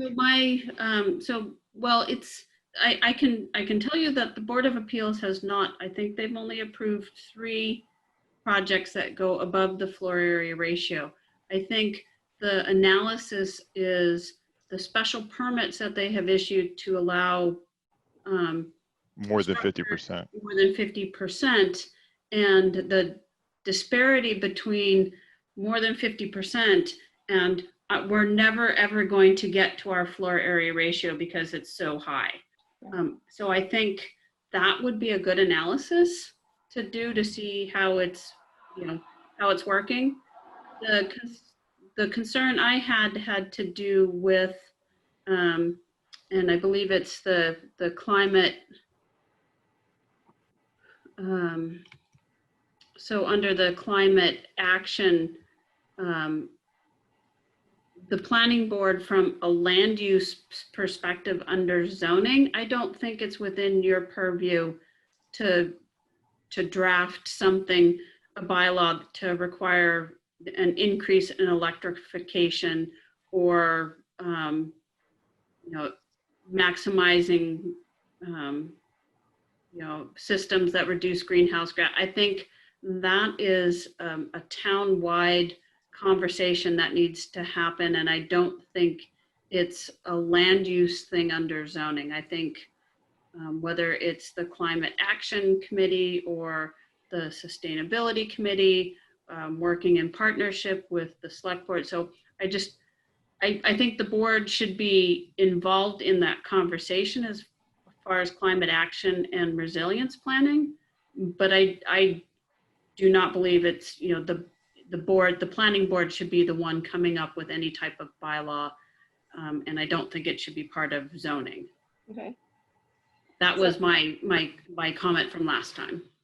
So it sounds like item number 10 isn't a planning board goal, unless other people disagree and want to shape it into one. And that number 9, we would actually change the goal to perform an analysis of the special permits for expansions greater than 50% granted, correct? I think that would be more productive, yeah, for that particular item. And then, you know, just to note that Article 40 is still pending, you know, as an article to be moved at town meeting that addresses the, you know, electric infrastructure. Now, it's not certain that it will be moved. There's still some debate about whether it can or should be deferred to the next either special or general town meeting that we have. It is certainly being championed by the select board at this point, or at least being moved by the select board. So. Just was wondering on number 10, Elizabeth, your comment, don't think it should be a planning board topic. Is it because it technically can't be because we can't dictate energy code, or it's just like your personal opinion as like a planner? Well, I don't think it, the statement that it shouldn't be a planning board topic, I think the planning board will be involved in the discussion that's led by, you know, the Sustainability Committee and the Climate Action Committee, and, you know, as a town-wide, you know, discussion and community process. But I don't think as a goal for the planning board that the planning board should be the one that's, you know, trying to implement these bylaws. And from a state law perspective, we would probably have to, you know, ask the town manager, you know, an opinion from council, but it's, you know, just my planner's opinion that no, that's not part of zoning as far as the land use and the built environment as far as under a zoning bylaw, whether it's a general bylaw, similar to like the stretch code, or, you know, whether you have a different type of energy code, that's something, you know, that's something different. So I just don't see from your projects and your goals, the things that you do as a board, I think you're going to be involved in that discussion, but I don't think you're on the bus. I don't think you're driving it. So, I mean, you can, there are a lot of things that the planning board is involved in the conversations that don't go on your goals and projects memo, because I mean, this is your goals and projects. You're going to be involved in the nuclear, you know, NMI STARMET discussion. You're going to be involved in, you know, the sustainability, the climate action plan discussion. You're going to be involved in probably when the economic viability committee, you know, puts something together. You're going to be involved in that conversation. There's a lot of things that the planning board is involved in discussing, but I don't think it necessarily is your single project on your goals and projects memo. That's the distinction I was making. Yes, Kate. I just wanted to comment that I think we did address this to some extent in terms of trying to encourage these goals and PRDs in the amended amendments that we were recommending for the PRD bylaw. And so when we did that, I think that was an example of trying to encourage this in a way that was consistent with what our scope is. So I think the goal was partly PRDs and partly residential developments, period, if that's correct, Kristen. So I think in terms of PRD, it kind of comes back to advocating for our amendment that we're putting forth for PRDs, right? Absolutely. It just, when I looked at that climate and resilience plan, it had very ambitious goals for, how many units needed to get to, all electric or so forth in a short amount of time. And I was just thinking about, in what ways we can contribute, but like you just named one, the PRDs are one way, and the review. So we will keep plugging away at it that way.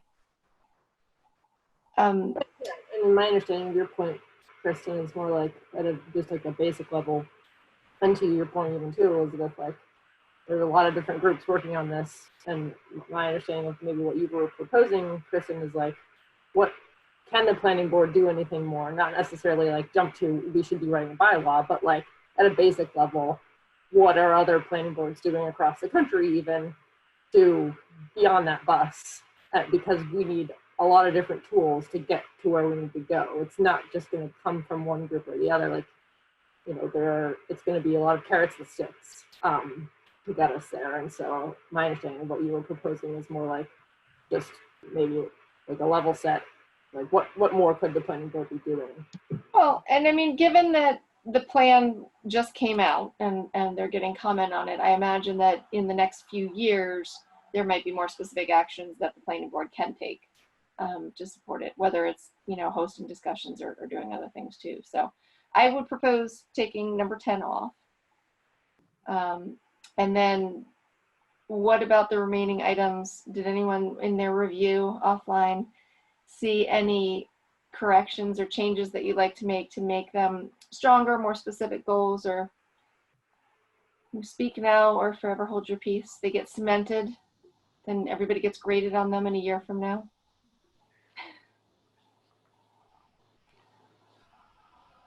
Or like I said, if there's a goal that you have thought about that is not on that list, let's make sure we get it on there so we can work toward it. Elizabeth's not gonna let me put any more on. We got to get this memo done.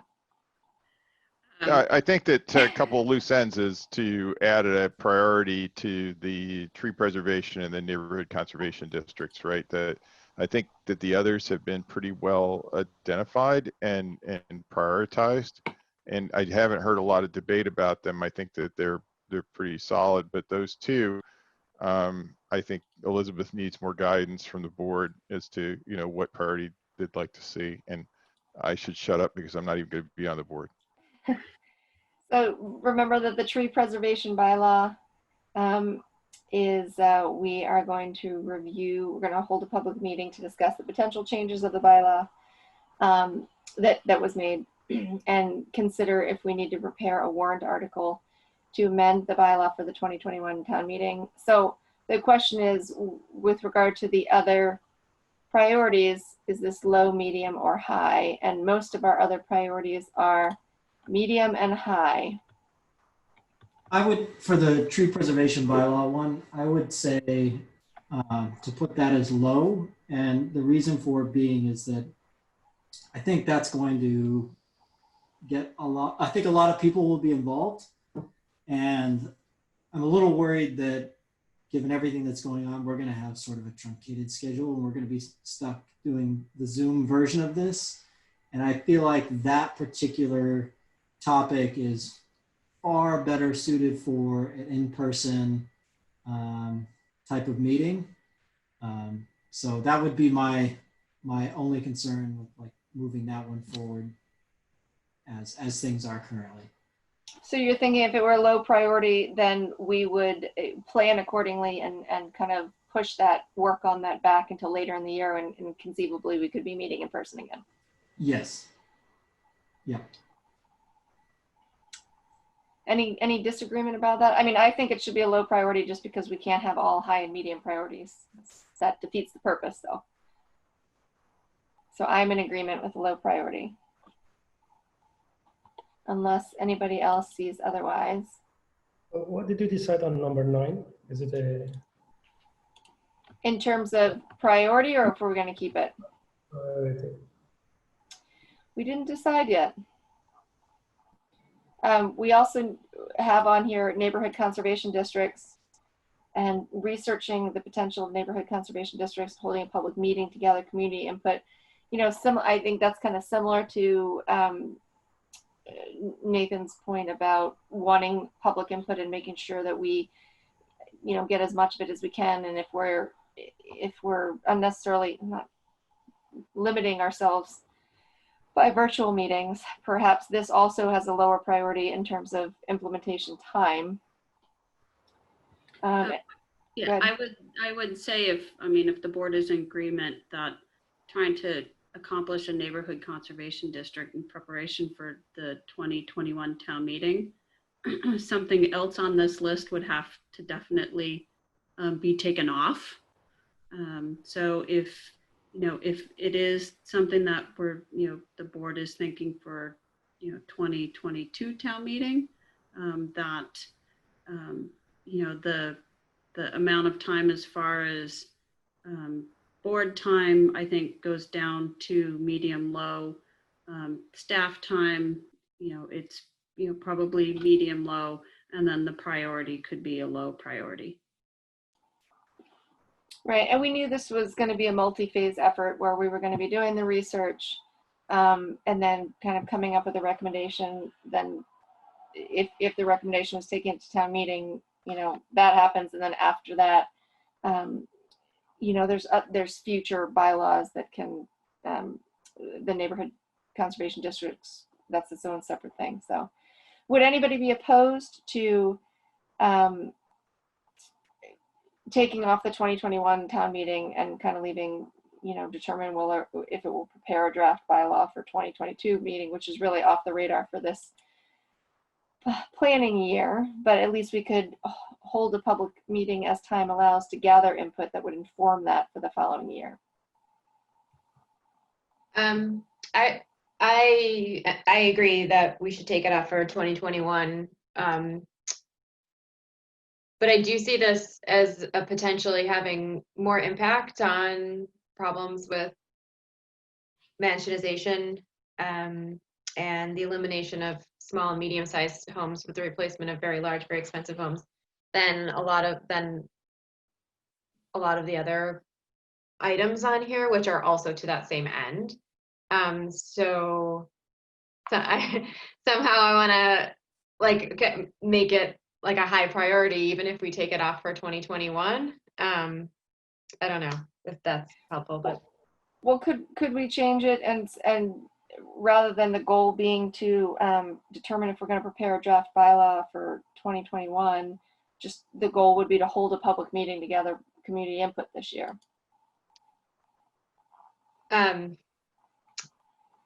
Yeah, and maybe make it a higher priority. I don't know. If somehow, I don't know. I don't know. Just to draw more attention to this one.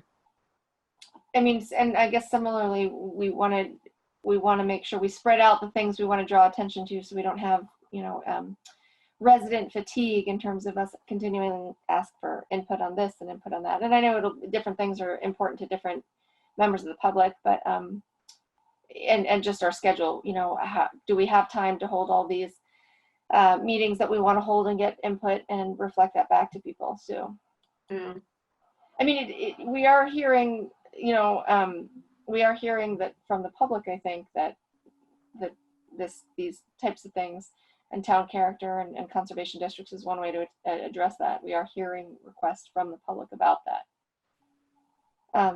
So I would propose not including, or I would propose removing kind of the second sentence and just leave it that the board will research the potential of neighborhood conservation districts and hold a public meeting to gather community input and draft findings. And I think that's something we could do by the end of our year and fit that in. But I think drafting a bylaw, I would not put that in for this year. And then that way, if we have something to inform a future bylaw. We're ready to hit the ground running in a year from now. But Elizabeth, do you think we can fit all of these proposed public meetings on our calendar in 1 year? You can try. Yeah, so. Yeah,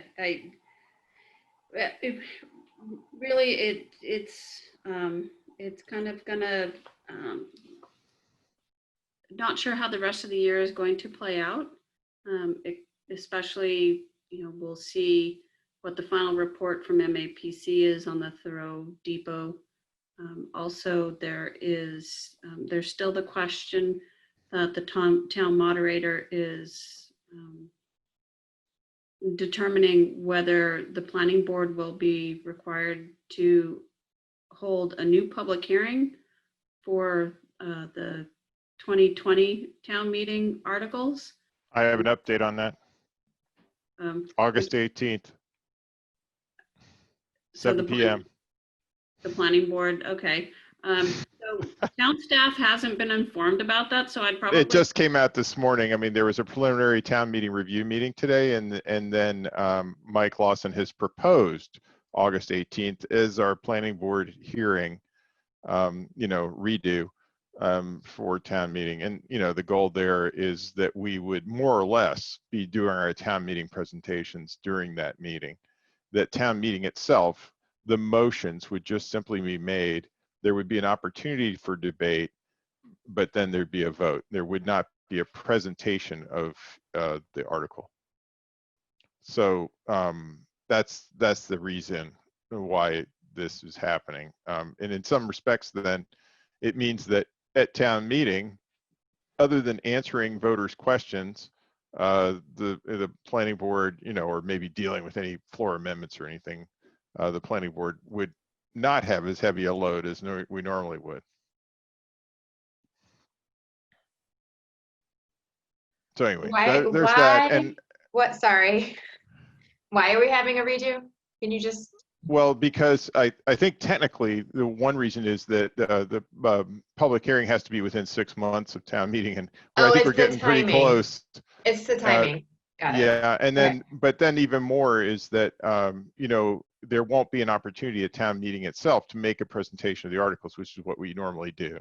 So this would give people an opportunity to understand what it is that they're voting on at town meeting. Oh, got it. Okay. So okay, because otherwise they're just going to hear the motion. They're going to hear, even worse, if the motion's over 100 words, they're going to just say, hey, I move that we vote on Article, 37 as printed in the warrant. Yeah. Yes or no? Yeah. And so that's, it could be a little hard. I thought you were going to say efficient. Okay, it's very efficient. Yeah, expedient maybe is the better word. Yeah, and I should also mention that from this morning's meeting, that our proposed articles for that we wanted to move, that strategy was more or less approved. It's not final yet, but the finance committee, the select board, they had no concerns with us moving Article 32, pulling back 33, and then amending 34, and putting that in, and then I guess 37. 37, I think that there was one abutting property owner that had a concern. And so the moderator is checking with that property owner, and basically, depending upon their response, they would probably put that on the consent calendar as well. And then one other thing that you should be aware of is that there is an issue with our zoning articles that if we don't move them, then they cannot be proposed the following year. That's what I've heard. So what they would have to do is they would have to be withdrawn. And so that would be a process that would take place, that if somebody moved, if we had enough voters to move these things off the consent calendar, then we would formally withdraw the article. I'm not sure if it's the word withdrawal, it's something like that. Okay. So we'd have to do that. But anyway, overall, the key thing is, I think we really have 3 things that we should be prepared to present, and we might get away with just 2. And the 2 are accessory dwellings and then the PRD. And then the rest, I mean, we have to have presentations for our public hearing, but on the floor of town meeting, hopefully they'll all be in the consent calendar. No one will take them off, and they'll just get voted as part of the consent calendar. All right, thank you for the update. And then could I just say one statement about the neighborhood conservation districts? Well, I totally agree with everything that people said. I did have one more ambition for this coming year, and that would be if there's some way we could survey those neighborhoods to understand if there's interest. Because I think that's the most important thing is, you know, you don't want to take if we build it, will they come? I think we just need to know, is there interest in these neighborhoods for such a mechanism? And if so, then we should create that mechanism. And so there are some, I think, very kind of, I would say, high probability targets for this. You know, I keep bringing up like Hubbard Street and Everett Street area and then there's the whole Central Street and Main Street along that area in West Concord. There's, you know, various neighborhoods in Ersnack Hill where Janet Rothrock sent her letter.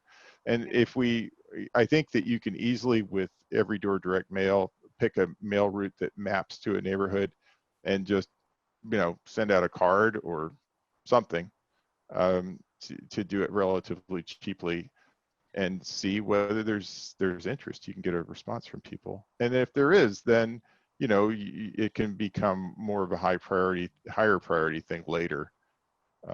But, you know, that'd be my ambition for this. Should we change that? The goal for this year is to perform that survey. And I guess my question is, who does that? How much time does that take? That sounds more like a town well, staff. That's probably why, yeah, right. Elizabeth's over there kind of shaking her head a little bit because, of course, that puts more burden on town staff unless, you know, people are willing to roll up their sleeves and, you know, well, I mean, either way, it all runs through, you know, Elizabeth in her office. And so even if of course. we drafted something, you know, you still get kind of stuck with everything. So, you know, so I think, Matt, I think that's a good idea. Just like you're saying, if there's not the interest in that. And I guess the question would be, can we get that feedback at a public hearing versus an outgoing survey where we've got to create it and get it out there and then tabulate it and so forth and that, and we might have minimal feedback unless we got interns that can go door to door, which I think would be a good. Well, yeah, and that's something to keep in mind, you know, maybe next year summer intern. I don't know. I just trying to say, yeah, it is one of these things where, you know, you got to have at least 2/3 of the properties opt in. So it can't just be somebody shows up and says, yeah, I think this. I mean, that's why I thought it was interesting how Janet Rothrock went and got signatures from a lot of people in her neighborhood. Yeah. That kind of gives you a sense, right? Yeah, I think we need to think about what we can do this year to set us up for succeeding in the following year. But I mean, one thing that we can think about is what it means to research the potential. So, for example, like if we make recommendations as to where the districts are, and then if we can get data as to, you know, like the history of some of these neighborhoods, what proportion of the houses are intact as they were originally constructed versus already rebuilt, and kind of tell the story a little bit, and that might set us up for a survey. Hey, you're making me think of something, because I think the Historical Commission actually has all that data. They've done those surveys in the past. Yeah. And maybe I could reach out to the Historical Commission. I mean, and by the way, these neighborhood conservation districts are often a joint effort between planning boards and historical commissions. So. Well, would the Historical Commission have the data on houses that aren't they've got they've got, I mean, there's a really impressive set of things. I mean, they don't have anything from the 1940s or 50s, but they've got stuff from before that. And then it's like doing research as to what are these conservation districts? What does that mean? Like what is it that we're restricting, or what is that we're requiring in these districts? Yeah, well, that was the statement that I tried to provide a summary of. Oh, sorry. Right. Matt gave us kind of like, based on neighboring bylaws and things like that. So getting back to our goals so we can wrap this up. Good point. I'm hearing that we do want, that this is important. We're hearing people talk about it in town. We want to, meet the needs of our residents, and that we want to, and that we want to do something, but we want to make sure that it's manageable within the time, within this year, given all of the other things, and particularly with staff time. So that being said. So I don't have a problem amending the memo as was suggested, as far as removing the second sentence and saying, as far as researching, I don't have a problem with including, potential, targeted surveys to specific neighborhoods, that, and that's, something that we can do fairly simple as far as in-house. And so I don't have an issue with that. So okay. I can. Do you think that should the planning board make recommendations before we ask people whether they think that they want to be part of it? Like, is that different than saying, like, we have a process and we've decided that we recommend that your neighborhood be a district. Would you opt in rather than just like asking them? No, I don't think you're sending that type of survey. I think you're sending an informative survey that says, this is what a neighborhood are you, have you been concerned with, how your neighborhood is changing, and do you feel that the homes are, out of character with your neighborhood? Are you aware of what a neighborhood conservation district is? Do you think some type of district, might be something that you'd want to learn more about? And then leave it at that. And yeah, I agree. If every single person, provides, a survey and says, I think the neighborhood's great, I think the homes are wonderful, I don't want to do this at all, then you kind of. It's not an issue. Yeah. Okay. So in terms of priority, so Elizabeth, maybe based on that, you can adjust the estimated board and staff time. Hopefully that'll be somewhat manageable. And then in terms of priority, which was kind of where we were talking about this, would this be a low or medium priority? Based on the conversation, it's definitely, it's up to medium at least. Can it be high? Should we discuss it being high? Well, I mean, the way that I look at it is, if we have a lot of high. Well, what else is high? Well, we've got our 2020 bylaw amendments, but that takes care of itself. Thoreau Depot Business District redevelopment, and are discussing with applicants participation in Crosstown Connect. So it's a high priority, but it's low board time, but high staff time. Let's make Crosstown Connect medium. So Crosstown Connect will not be medium for staff. We have obtained a grant to start that shuttle, and we will be going out and implementing that shuttle, God and COVID willing, and reaching out to businesses to get their participation in the Crosstown TMA. So, and there are only those two besides the 2020 town meeting. Those two are high, and then the rest are medium. Yeah, I think the Envision Concord matrix is not going to be a heavy lift, and so maybe, that's I think if the board takes the matrix and is thoughtful about your comments, and I mean, you could make that more of a low priority.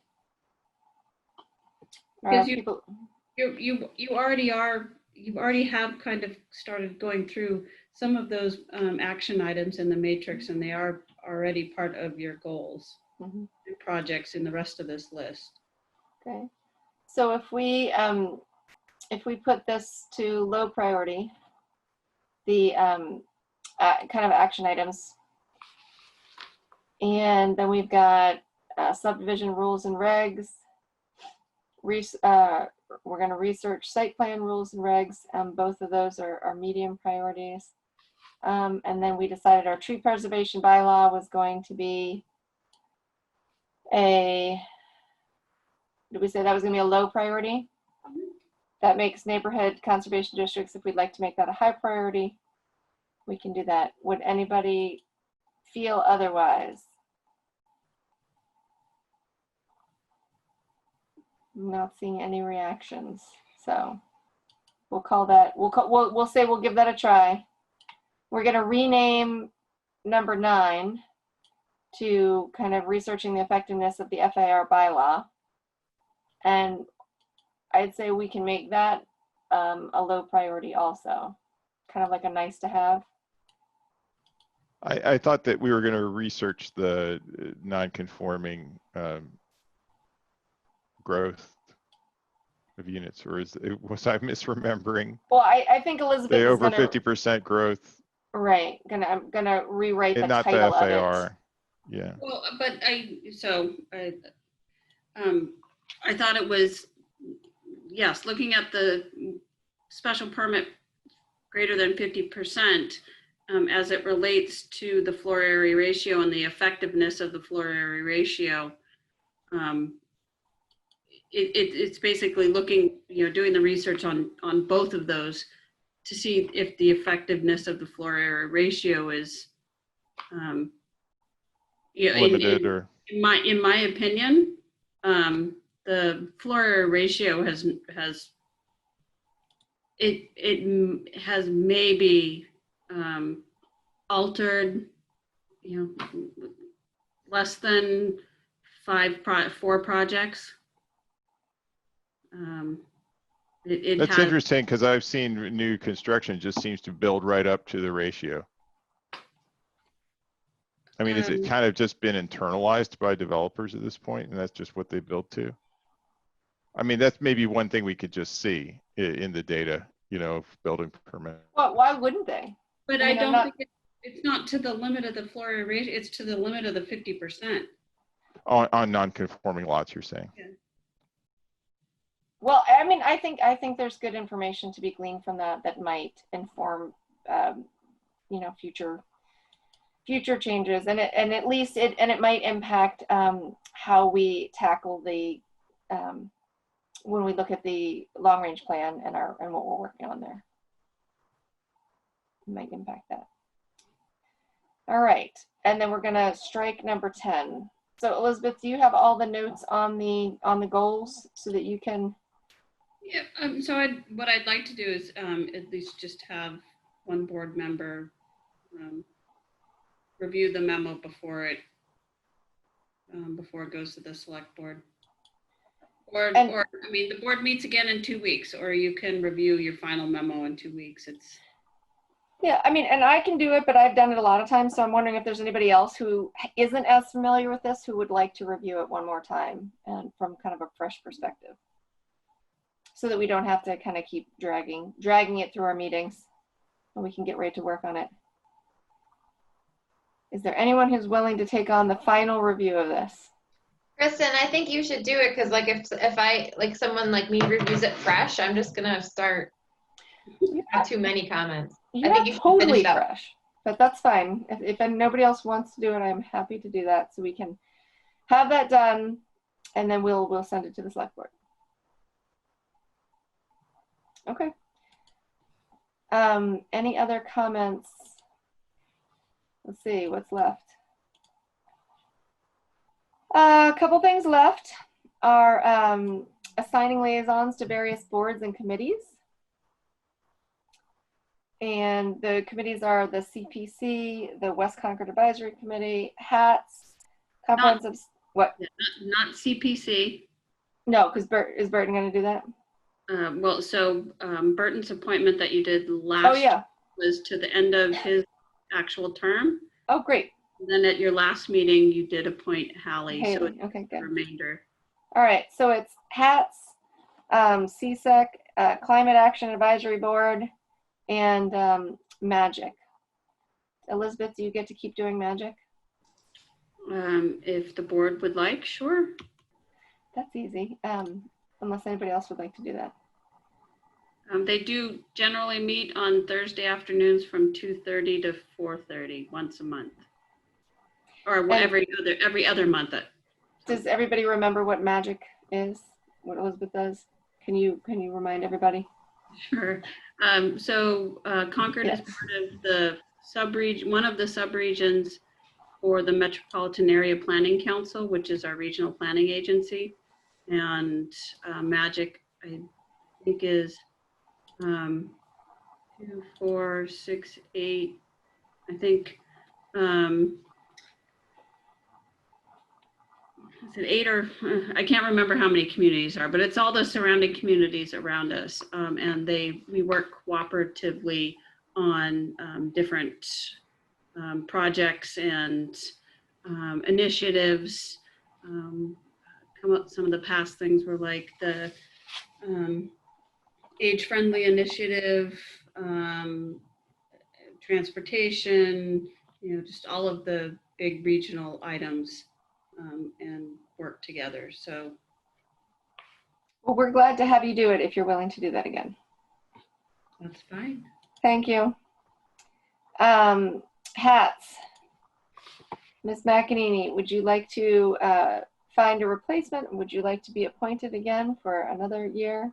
Your choices are also the Comprehensive Sustainable Energy Commission Committee or the Climate Action Advisory Board, so I don't want you to be pigeonholed.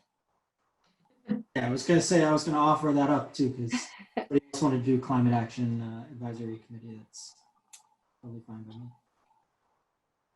I didn't hear what Nate, did Nate just say that he wanted to do climate action? No, I was saying if somebody else wanted to do it, I'm happy to do that. Do you want to do hats?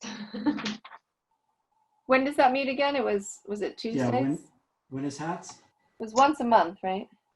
Yeah, it's once a month. Might have been Tuesdays at 7:30. I'll do whatever. I kind of want to just be assigned something. I mean, if I have to be. How about you, Alan? What would you like to eavesdrop on any of these things? I can tell you that CSEC was meeting kind of the same time as the planning board was, so I've only gotten to physically be at one of their meetings, but I get to see their meeting notes and things like that. And I think they might have since changed their meeting schedules, especially since everything's virtual right now. But Alan, is there a committee, one of these that you'd like to eavesdrop on and report back? Depending on the times of the meetings. So that's so I'm happy to, but we don't know the times you're saying, right? Everything has been shifting around, but let's see. I can look, Kristen, real quick. Okay. But I mean, I guess, if you're interested and you can't make all the meetings, just keeping on track of things is good. The Climate Action Advisory Board obviously had been very active preparing these things. It looks like they're meeting Wednesdays at 7. Yeah, so their next meeting is Climate Action Advisory Board next meeting is next Wednesday from 4 to 6. Can I stay with hats?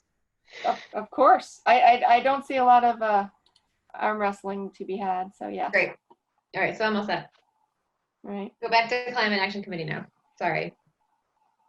So what are the other ones? Climate Action Committee and Comprehensive Sustainable Energy Committee, which they've been working on documentation for, they've been doing things like, I feel like resident education about energy usage and things like that. I mean, I'm not saying they're charged correctly, but when I go to their meetings, they do a lot of that. And they were meeting on the second Tuesday of every month. Or at least that's what the website says now.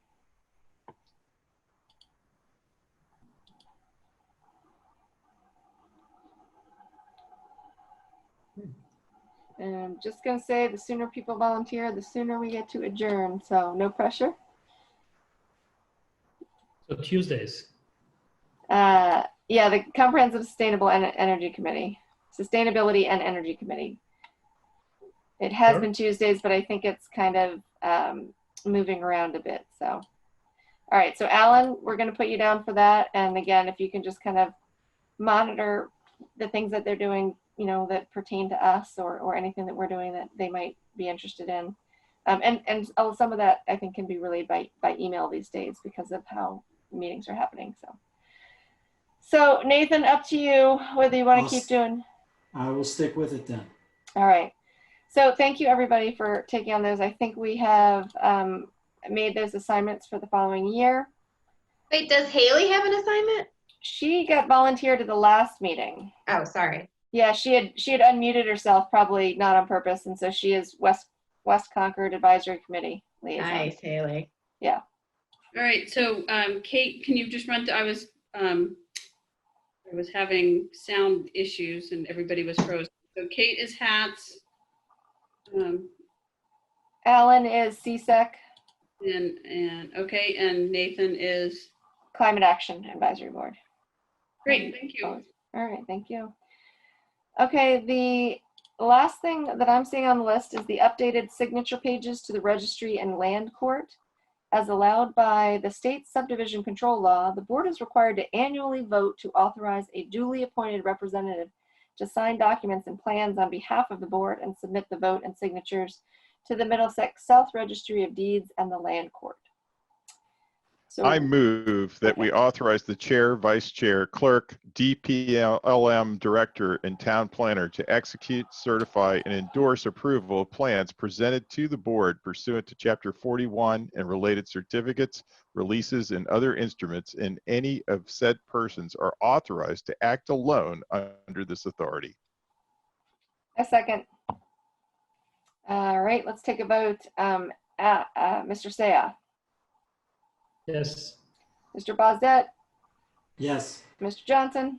Yes. Ms. McEnany. Yes. Ms. Orvidal. Yes. And this is Kristen Ferguson. Yes. Is that all you needed for that one? So that's perfect. The trick will come that there are 2 pages that everybody has to sign. So what we will do is not the main door where you go into 141 Kais Road, but around is that the alternate door. There's a little, used to be a little box on the wall. Oh, everybody's frozen. Dang it. We can hear you. We did hear you. Now we can't hear you. You're moving, but we can't hear you. Like Zoom saying meeting's No. over. All right, go ahead. Okay. I'll send an email and tell you where you can go around the other side, their box, the signature pages will be there and everybody can sign and then just, and that'll work out fine. When do you need those signed by? Just so we get them in the next couple of weeks is fine. Okay, or you can also bring it to our meeting when Our we do site our walk. visit. Our Yes. site visit. I will do You that. remember. Okay. All right. Are there any other updates or liaison reports before we open it up to public comment for anybody who could possibly be hanging on this late? But Matt, you gave us some good information. Anything else you want to share? That was the main thing. I mean, the two things were, yeah, the select board meeting with the finance committee on the preliminary town meeting. The plan is to have the town meeting in the PM of Sunday, September 13th. There had previously been an idea to do it on Saturday the 12th in the morning. So, and then, yeah, we're going to have to start prepping our public hearing presentations. And then West Concord Advisory Committee, we already looked at the Chase Bank. That was the main thing. So. And Haley, do they know that you're the new liaison so that you'll get kind of meeting minutes and things like that? Yep. Okay, Yeah. thank So you. Nancy's informed them. Great. All right. I'm not seeing anything else from the board. Is there any public comment? If there is, you can raise your hand, but I think it might just be all of us on the line.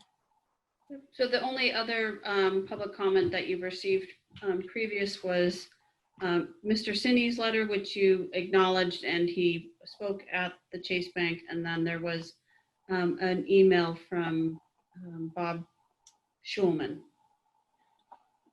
Thank you. All right. If that's it, let's adjourn at 9:32 and meet back again in July